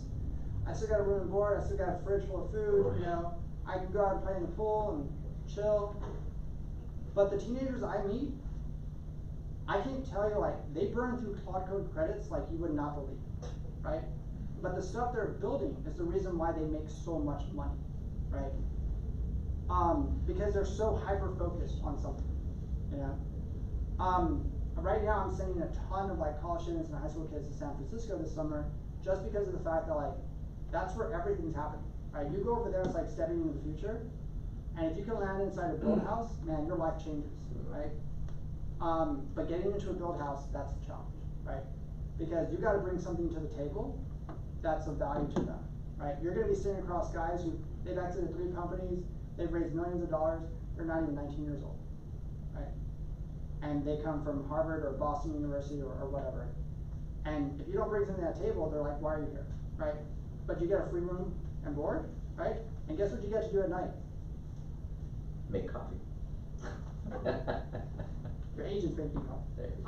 You're going to parties. You're going to events in San Francisco, right? So you're eating steak, you're eating lobster, because you're hobnobbing with all the people that want to meet you, because they're interested in your ideas, right? So there's a book that's about to come out. It's How to Rule the World, the Education of Stanford University, and I think it comes out next week. And basically he talks about that culture, where like, there are billionaires who look for 18-year-olds, 17-year-olds, because they're building the next thing. And they're whining and dining them, because they're just like, let me give you $10 million, please, right? And the kid's like, it's not enough though. that's 2 months worth of runway, right? Like I can't do anything, you know? Look, it's expensive now, right?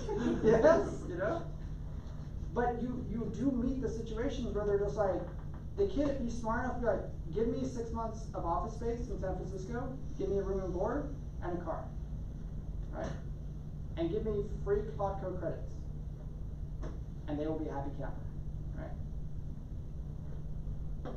That's a real thing that goes on, by the way. This is what I pay attention to every day. Yes, go ahead. I'm out of curiosity, so like, what do you think the future looks like for these kids? Like, The future is almost. Don't tell us. And it goes back to the news that I told you earlier, and that is, the universities have no idea what's going on, right? That's why they can't advise their own students on like, hey, what to major in. Yeah. That's gonna be worth something, right? Yeah. I always tell the young kids today, like, go build something, go travel the world, make your connections, do all that stuff, figure out who you are and what you wanna do. Come back, college is always gonna be there. Yeah. Right? Yeah.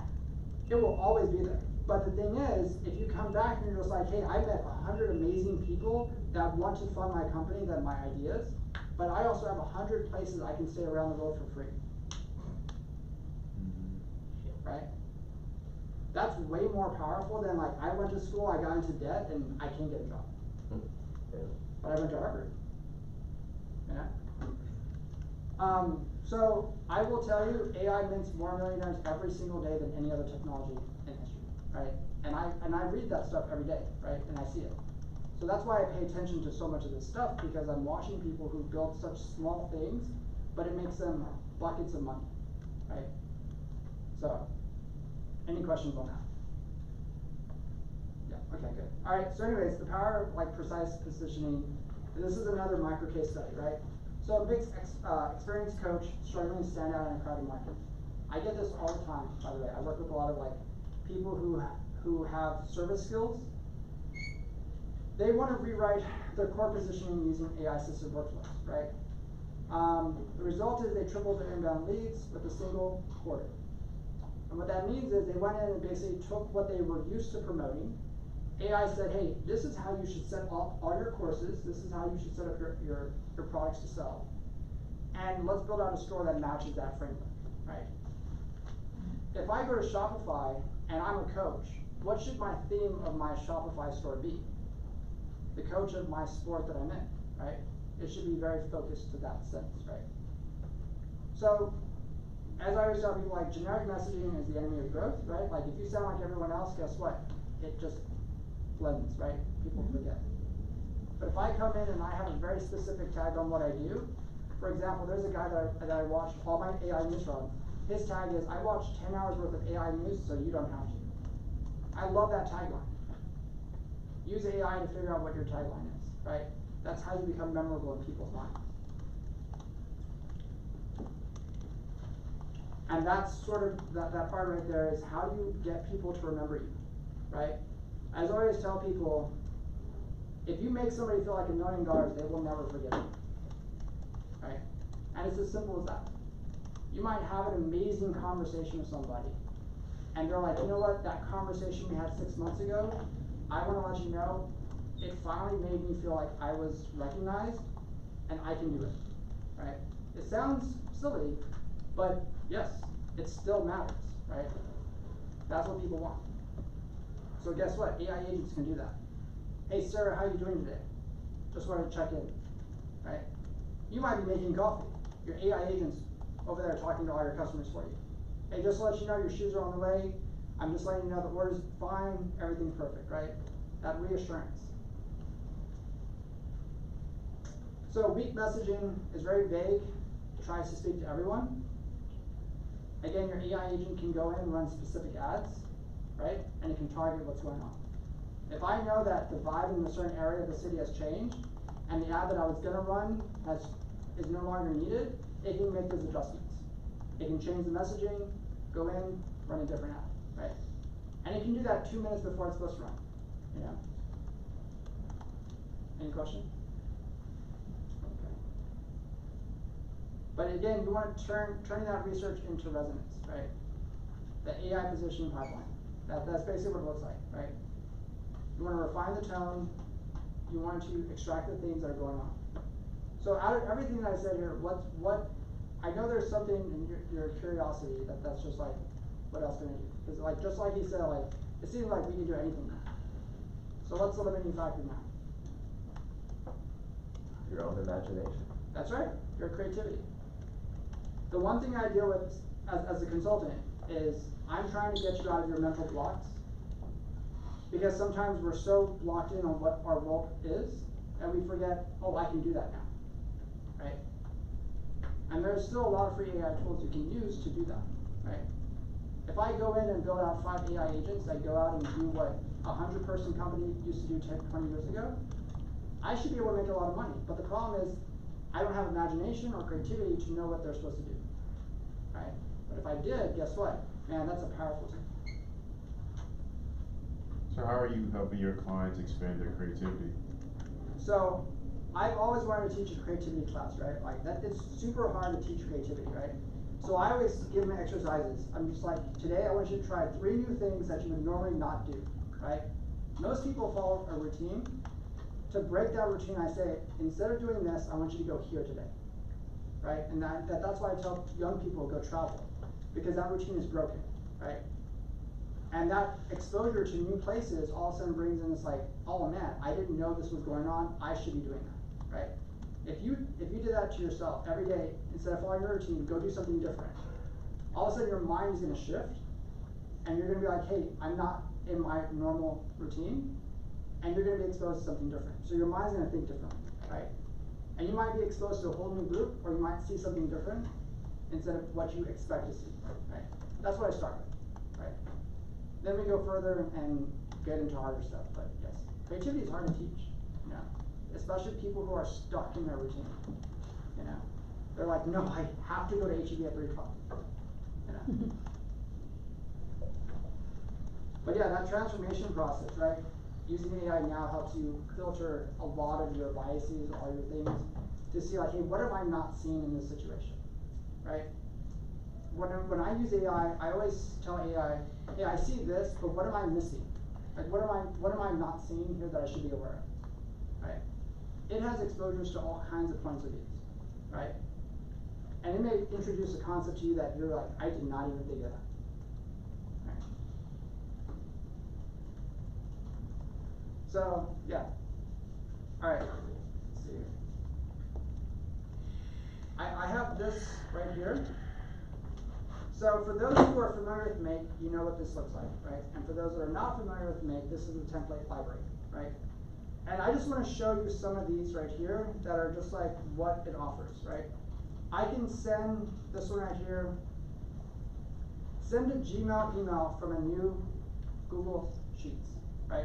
So going back to what I said, if I have an agent that collects all this information about each person, I can have every person in my Google Sheets that it put information into email, right? And it can automate that, right? And it can do it every day as many times as I want it to run, right? I can go in here and generate ChatGPT completions from Google Sheets rows, right? And basically what it's gonna do is it's gonna take some information, ChatGPT is gonna go through all that stuff, and it's going to paste whatever I'm looking for, right? It can clarify. Again, remember, these are templates. I always tell people, take templates, merge them with other templates, right? Practice. Right here is another one, ChatGPT powered Telegram bot for instant replies, right? So I can go into Telegram, run a chatbot for me and say, hey, every conversation that covers this, I want you to respond back, right? Either provide a link or have a conversation or direct them to my website or have them fill out a form, whatever, right? And it can fill out the conversation too, right? It can have a conversation and eventually lead them to be like, hey, go sign up for something, right? So, yes. So these templates are kind of like Zapier connections, but on steroids. Yes, Okay. we can think about it like that, right? Yeah. This is a really good one, right? Summarize website content and create social media posts about it, right? I'm gonna throw you a curveball here. If you actually say yes, I will be shocked. Who here remembers StumbleUpon? Wow, that is amazing. Wow. Best website that no one's on it. I know. I'm so angry about that. I want to build that right now, actually. So StumbleUpon was basically a website roulette, right? You hit a button and it took you to a random website on the internet. And I discovered the best things ever on the internet using that tool, right?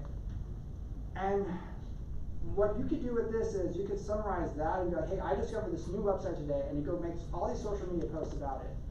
And you would get all these followers from that, right? And again, that's all automated. And you can run it every 15 minutes, every hour, do whatever.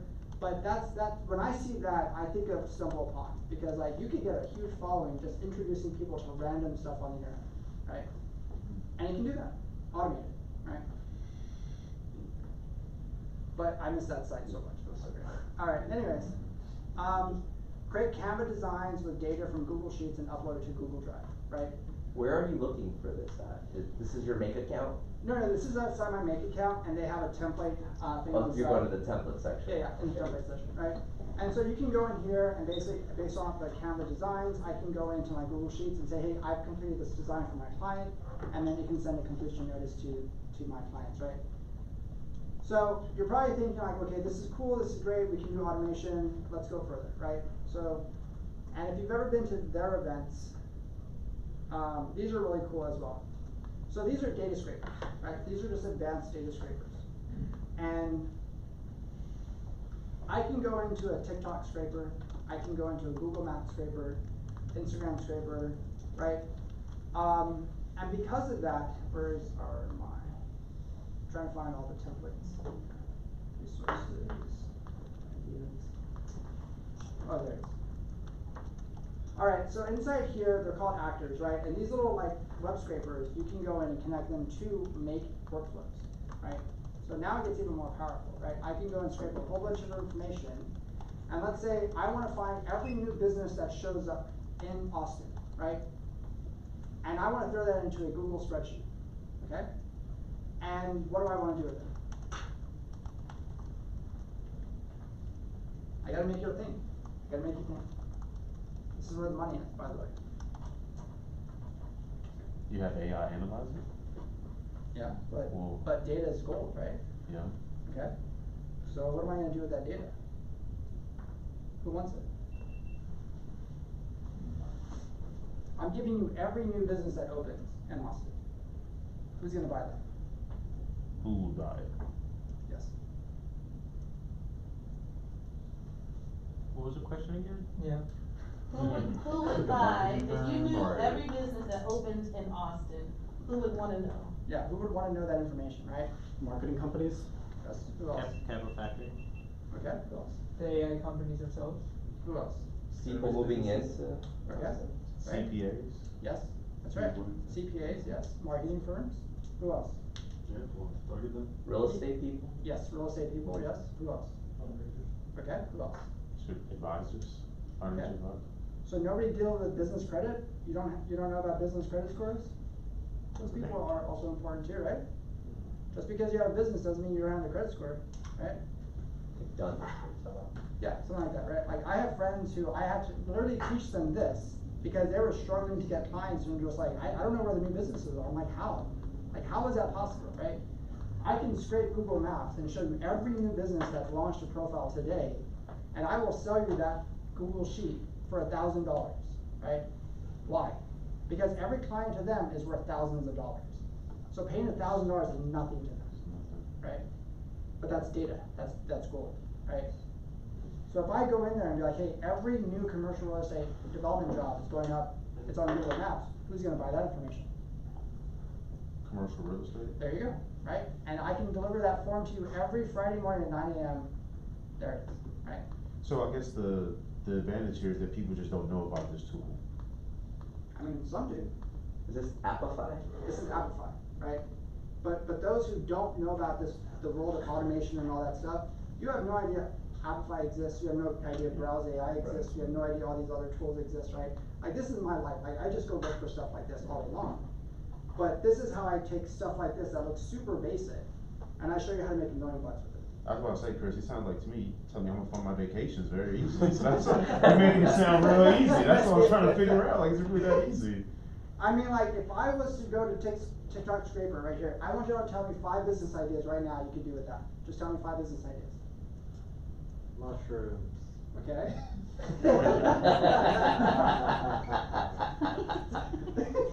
It's funny because it's good. Yes, It is correct. true. Yes. Who else? Come on. Like, they're cooking bug from TikTok videos or something. Okay. What else? I need like real money, people. Like, I'm poor. Come on. I need real ideas. Tacos. Okay. Made with mushrooms. I understand like the Google Maps and seeing the new businesses. How would like the TikTok scraper work? Like, what would that be? I don't know. So you could scrape like all the viral stuff. Oh, good. Okay, yes. Where are you So gonna go with you could this? scrape like, what's the, I guess, 3 most viral, I mean like from a brand, cause I have like a brand or Okay, something. good, yes. I Keep would going. wanna know like who are what are the 3 most like viral posts, or who are those people, and I would maybe give them, like send them PR, send them merch to like advertise like my company. Okay. Marketing. Okay, yes. So if I can send you, let's say, every week, the latest viral trends to every marketing agency in the city, they're gonna buy that, right? Because now they don't have to sit there for hours watching all the viral videos. I'm gonna send you a document that breaks everything down. I'm gonna give you the profile names of all the people, and you're gonna pay a lot of money for that document. Then you see if it's in, if they're in home, if they're in food, if they're in. Right? So it breaks everything down, right? That's how you can make your first $1 million, if you wanna make your first $1 million, right? Simple scraper. Selling right? down. Let's go work. All right, so let's do Facebook post scraper. All right, come on, let's get our first 100,000 on Facebook. How would I do that? Can Facebook scrape like community? You can do anything. If I have my own account? Yeah? Because you can connect it there, and it can go into groups, it can go into pages, it can do all kinds of stuff, right? That's through Appify. Yes, right? So I'm gonna connect that there. I need 5 ideas. I mean, in my space, Okay. there's a lot of groups that focus around credentialing, and they share a lot of knowledge, because there's a lot of, how do I do this, how do I do that? Okay. So being able to scrape those and come up with like a course on credentialing, and then just offering that would probably be a quick way of Absolutely. making some cash. Yeah. Yeah. That was, yes, go ahead. I script, a lot of people put a house in the Facebook. Yeah. They wanna sell by themselves, rent by themselves. I script all the contacts. Okay. So then I can call the owner, find the tenant for them, sell them, charge a very low fee. Okay. Can I offer a suggestion? Yeah, Couldn't I have AI call them as well, right? yeah, But as it scrapes the stuff, it goes reposts it on a Twitter account, yeah. right? And it creates the hashtags to create a more viral post, right? That's If you're wonderful. interested in this house, click here, do that. If that agent offers referral fees, Yeah, you're golden, right? yeah, I already built it, but I script everywhere. Right? People forget, like Pinterest, right? They have a big referral program. And Yes. I've seen people put together vision boards of like beach houses, right? Yeah, AI can scrape all that and put it together for you, right? yeah, If that agent offers you like a 2% referral fee and you're selling beach houses because people wanna see a beach house, like Yeah. every house in the actual listing, yeah. Actually, more cool, there's a lot of houses abandoned, nobody living there. Yeah, you know? So again, that's another way of doing it, yeah. We gotta go, but, Alright. thank you, very Yeah, interesting, so much. thank you very much. Sure. You got punctuations, it's wonderful. Yes. But again, that's a way to use scraping to your advantage, right? Because again, data is gold, right? And that's all people are looking for. You could scrape TikTok and take that information, throw it into a spreadsheet, and then that spreadsheet can go to a Twitter bot, right? And it can just go repost, hey, here's all the latest trends. And guess what's gonna start happening? Everyone that wants to build an audience in social media is gonna start following that bot, right? And all of a sudden you build an audience that way, but it's all automated. Right?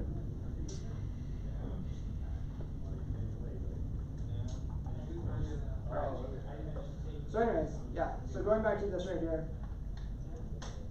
Again, that one position, that one sentence positioning is basically, I help audience blank, I help blank achieve blank by unique method so they can achieve what, right? This is really all it comes down to, right? This should also be in your workbook, by the way. And so, by doing this, you can have AI start to refine everything even further. So it's gonna look something like this, right? I help freelance designers achieve consistent 10K months by implementing a 3-tier productized service model so they can chase invoices and finally take a vacation, right? So if we go further, right, you have the rules, which is what you're doing, the tools that I've been showing you already, right, and the next steps to that. I think there is, yes, that's right, okay, yeah. So right here, okay. So the myth has always been the case that your brand voice is a vague feeling that you find through years of trial and error. And the reality is, as you start to codify a lot of stuff inside AI agent systems, you're gonna start to find out who really is resonating with you and where does that voice come from, right? So, because of that, this is the engine that basically starts to bring in the people you're looking for, right? All these little systems that I've been showing you can start to be pulled together and it starts to build an ecosystem for you, right? If I sell t-shirts on a Shopify store, I can go run scrapers all over the web to find out who's searching for this to drive traffic to my store, right? That information can go into a spreadsheet, which takes an agent that reads the spreadsheet and go run ads on it, right? All automated, you know?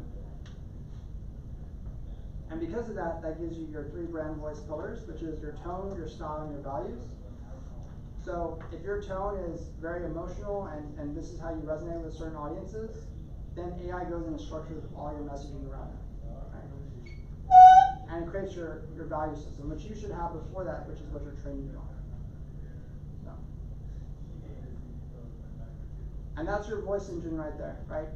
You're taking your natural voice, right? And I always tell people, like, take all the stuff you've ever written, upload it into AI to build your voice, right?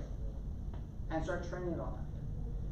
Have a separate AI agent that's trained on your messaging structure, which eventually gets fed into another AI agent that knows, like, hey, how does messaging work? Here's where it's trained already, right? And that's how you extract your natural voice into all your messaging, right? So you start to build it out. That agent starts to know how you write, how you message, the tone that you're using, everything, right? And that's how you go from that step right there, extracting your voice, to creating a tone board, right? It can even be around colors, right? Tone and colors and emotion all go hand in hand, right?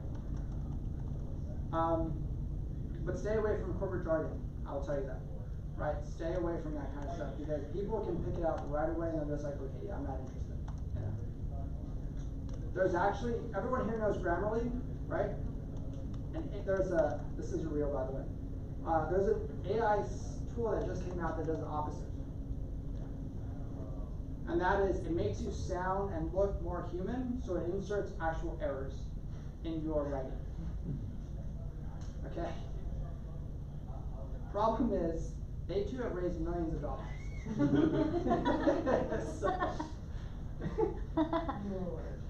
I was just reading about that, and they were just like, they've gotten so much demand from people because of that. Because like Grammarly goes in and just like, it's so perfect, right? And you go in and you're just like, yeah, I know that was written by Grammarly, right? So why people use it like it's, can you my Google thinking that my AI generated content is not AI generated? Is it one of the... It's one of those tools, yeah. And like, Well, what else? I mean, like, I think it's like sort of a human factor, right? Like it's something that makes you more relatable, you know? But again, you've seen Chat Zero, right? Like, what is it, no, GPT Zero, right? Where it goes in and says, hey, was this written by AI, you know? And 9 times out of 10 it probably was, right?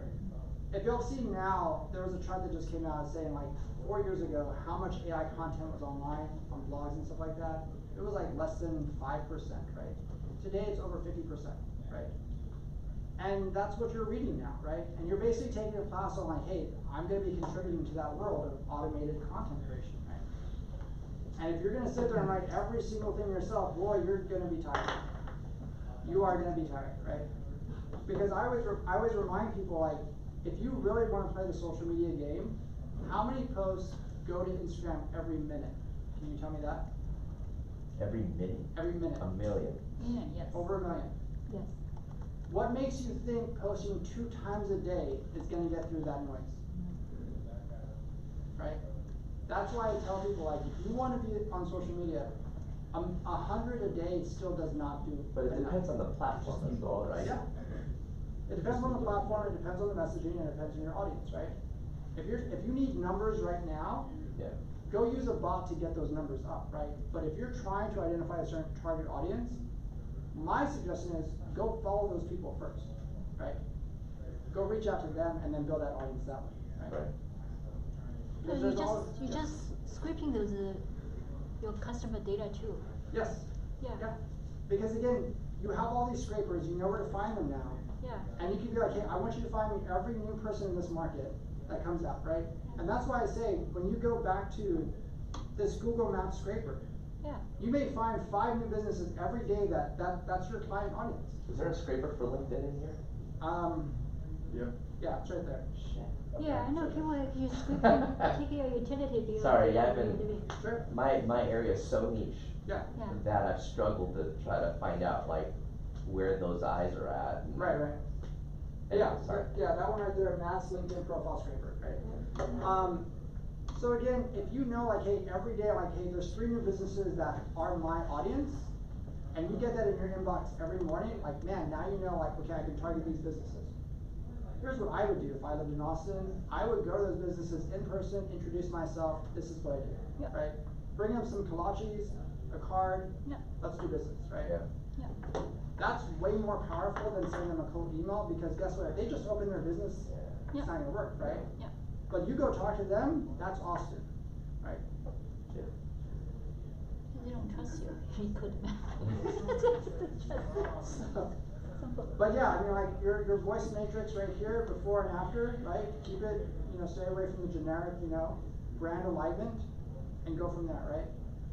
It's gonna reclaim a lot of your time, but it's also gonna tell you, like, hey, who's really resonating with my stuff? And you can pivot, right? You can always talk to your agents and be like, hey, guys, we have enough. Let's focus on these guys. Let's focus on them, and let's make sure that every 100 we bring in this week, we convert at least 10%, right? And let's do that, right? And again, this is another brand voice pillar that you're gonna have AI kind of go through and build out that profile, right? Again, a lot of this stuff is in your workbook, right? Use it to your advantage, go home, practice with it. I gave you, like, I don't know, 20 templates to work with. I've given you Notion templates as well, right? If you have never built a dashboard for Notion, go learn how to do that. Did anybody see the real-time dashboard that was created for the Artemis trip? It was amazing, right? Like, they basically pulled in public data. We went into this dashboard, and you just saw all this cool information about, like, what was happening in the trip. And it was all real time, right? And it was vibe coded, right, in like 10 minutes, AI can do that now, right? Like, you can go in, open Notion, be like, hey, I want to build a dashboard that does this, right? Again, data is gold, and that will make you money. So if you build dashboards for all kinds of stuff, guess what? You can sell that, right? Hey, I will build your dashboard for you with this information. Cool, where's the information coming from? Don't worry about it, I'll build it, it's custom made, right? It's gonna take you 5 minutes to build that custom dashboard, right? But that information they're getting, that's golden. So, yeah. Again, that's all it is, right? Your voice is your position. Like, how do you want to position yourself out in society? So now we're gonna get into the tech stack. We got like, yeah, a couple minutes left. This is the stuff that I've kind of been covering, and I do want to bring up this one real quick, in case nobody went here yet. Yeah, so this is Rails AI, right?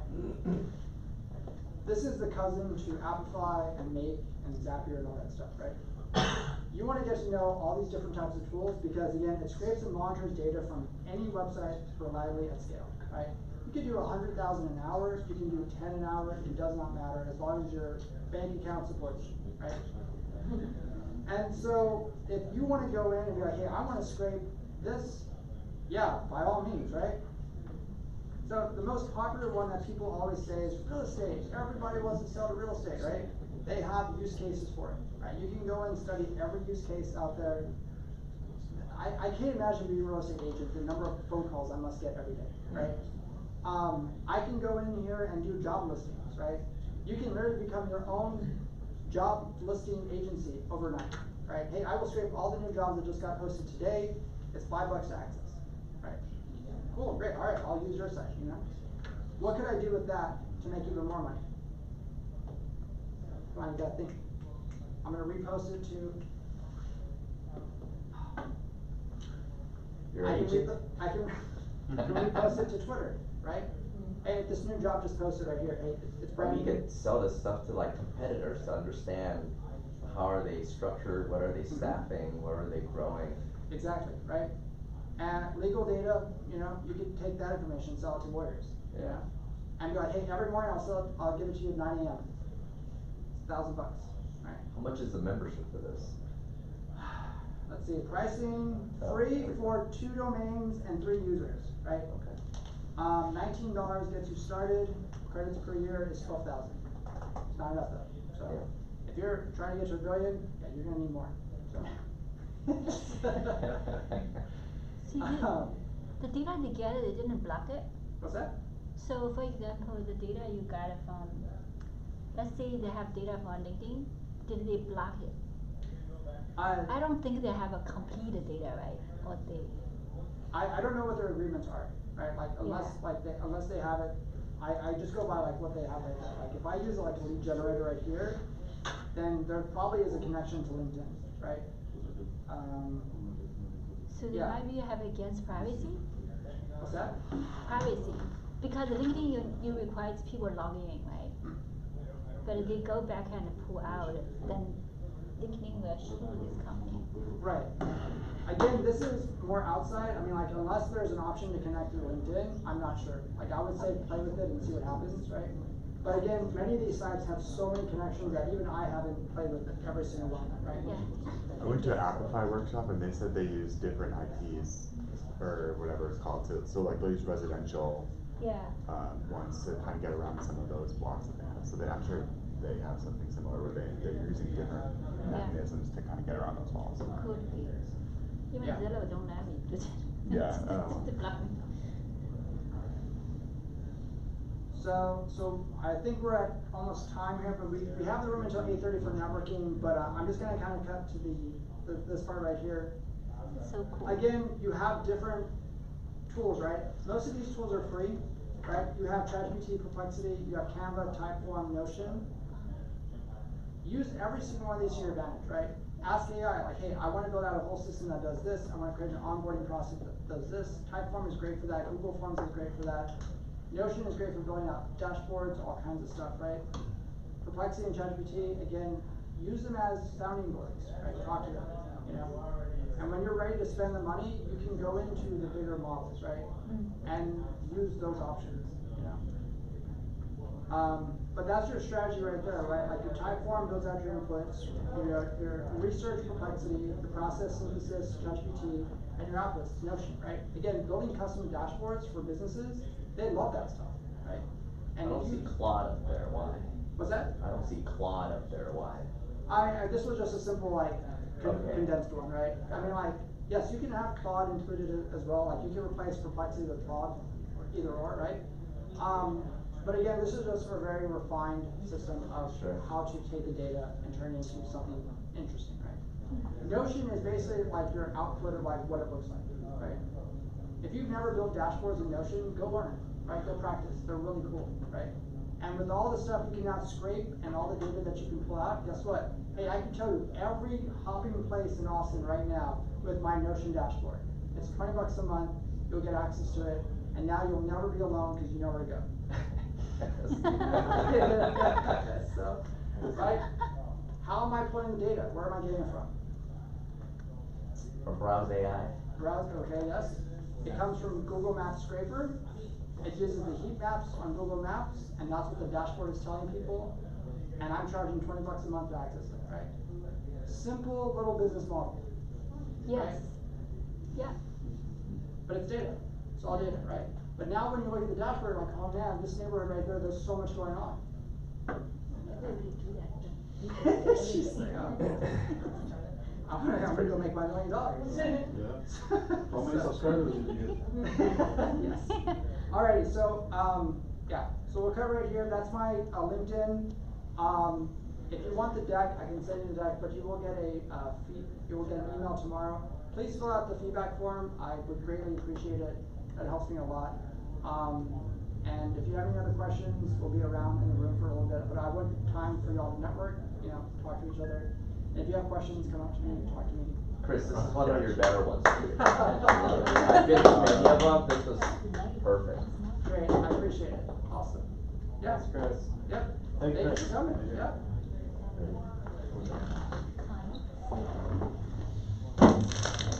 I'm gonna roll the dice and take a guess. You guys would want to have anything? No? Russian. Okay. I heard you guys talk, and I was like, my ex-wife is from Latvia, so I stayed in Latvia a long time. Oh, this is because Especially you have a very, kind of like, I would have confused you a lot. Well, it's similar. Yeah, there's some similar stuff. Same, by the way. Where are you from? Mexico. Mexico. Yeah. So you're cool. All right, take care. Take care, man. Let's roll. Go ahead. Are be more clarified about how to get inside clients. Sure. But it's not just market, it's more of a user interactive. I appreciate you. I'll start getting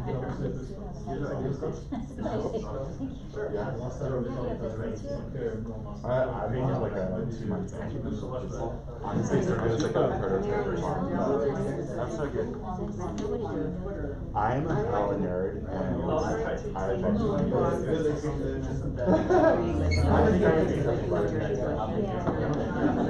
well, you have to tell me how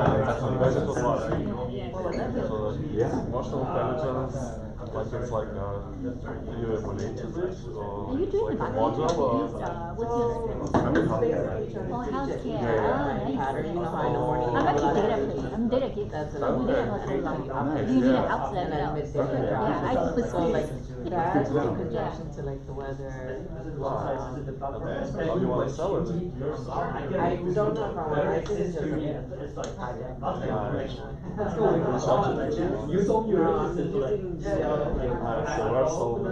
yeah, very self. You also do it. It's everybody do it. Yeah. But I don't want my agent to talk to me. I just wanted to collect data, so I have see if the weather affected me that day, what. Oh, it affects you all home stuff. Yeah. Oh, you didn't. No, so, right now the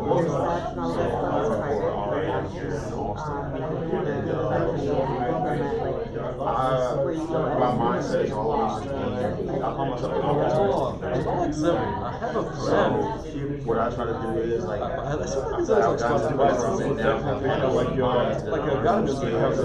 the idea is so what you technically do, right? I was like, alright, I need to learn this AI so this is how to get it into my business. So it's like,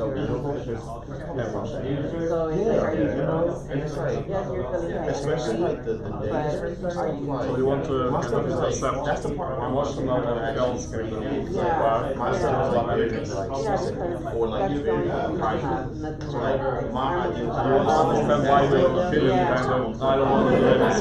Maybe some you don't blame, you don't get more stuff also. I'm like, I might not know how what do I to do. find the individual? Over time, it took a long time for me to understand you, but over time, I was like, Searching these Yeah. I don't know that. I feel it's good for your health. You told yourself. Yeah, just for And that's what I'm trying to figure out I because don't like, know if it'll work. I'm just what I've seen trying is, about helping your like, if you go to like, if you're somebody that's strong with fidelity, they're, and my idea is like, to show I don't know why it's low now. so if I can go every hour, bring them to me, like, they can service and do my ideal client, so it's like perfect, so yeah. But I heard you're in healthcare? I'm in healthcare, yeah. I'm building a behavioral coaching app, I think is where it's going. Okay. It's starting, I really want to work with folks that are struggling. So I had to do some aspects of it. I'm sorry. So that's like my personal hook into that side of the business. I want to help the companies don't know how to solve it. I'm sure. Like I said, super.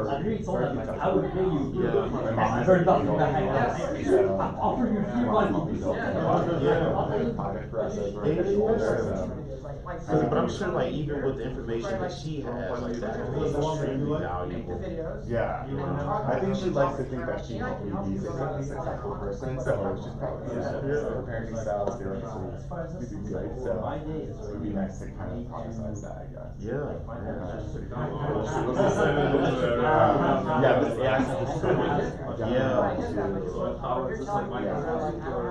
It's interesting though, because I feel like I see like this intersection point where it's like, yeah, we live in this world now where you can create anything and be creative, but at the same time, there's also a level of knowledge that you also already have to have, I feel like, to be successful, you know? I guess so, but I guess most people started somewhere, right? So yeah. I think what he doesn't started that maybe. That's what I'm gonna do. I think that's where I'm gonna start after. Practicing in places that are free, so when you go to the tools that cost money, you're a lot more efficient. So I think that's, yeah, I think that's, start there. And yeah, people, doesn't have the same mindset, older, has all this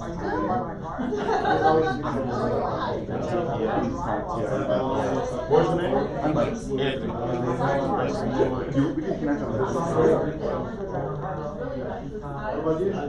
Like so bad at this. What's that? After chatting, I saw you.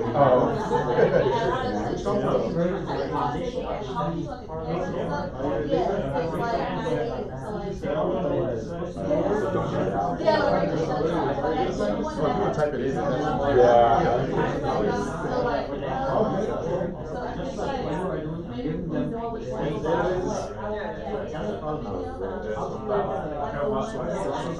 It's just Anthony. No, my first degree is in mathematics. And then I went to business management.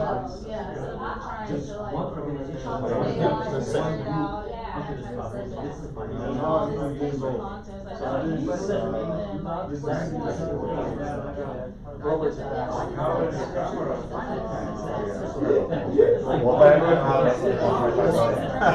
There you go. We can definitely talk. How long have you been doing healthcare? It's my whole career, but I've been working with side, so it's like my private. So I really understand like all the clinical data that's out there, all the ways how providers use platforms and like I know all the sides of what works for mom and pops medical providers and for their basic policies. So I I can hold my own in conversation with a doctor because I am so strong on the tech side. I don't naturally have the clinical knowledge necessarily. And that's just because you know the product so well? I know that all healthcare tools are out there. I've worked for like so many different healthcare companies, and healthcare is patients, providers, and payers. The three-sided market, and I just know all three really well, and so I'm able to approach any problem.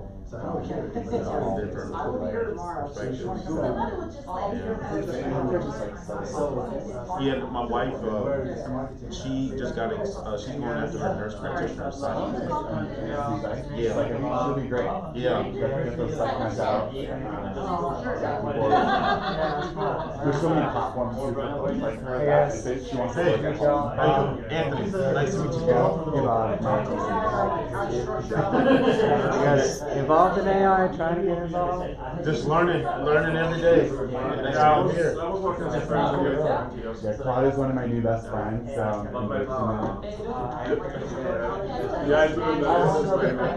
noticed I can say my only best friend, and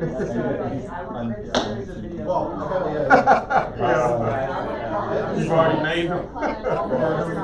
Oh, damn.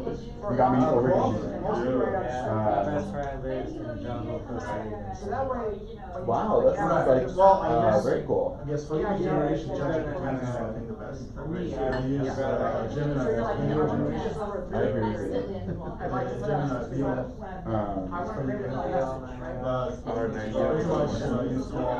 But yeah, no, she's doing the psych side. Yeah, she starts the nurse practitioner program in the summer. So yeah, okay, cool. So yeah, she actually graduated with her master's from nursing in May. So yeah, but let's see that similarity there. Does she want to work for a health practice, or does she want to be able to? It sounds like she wants intelligence. She likes the work-life balance of it. And so yeah, I think that's the route. My wife works so hard not to work. There's so many companies out there that are looking for folks with that background specifically. So she'll probably get a premium, and there's so many real Spring Health, Charlie Health. There's like so many companies that are looking for folks that are kind of want to be like a contractor. Wow. And then you just set your own hours, and you say you're available on the platform, and then you just start seeing That's literally how she would love it though. 'Cause right now she works like 3 different jobs. Yeah. But she's an NP for every single job. So like, not an NP, she's PRN for every single job. So she's able to create her own schedule for each job. And like, so she would love something like that where it's like she could just go in and create her own schedule.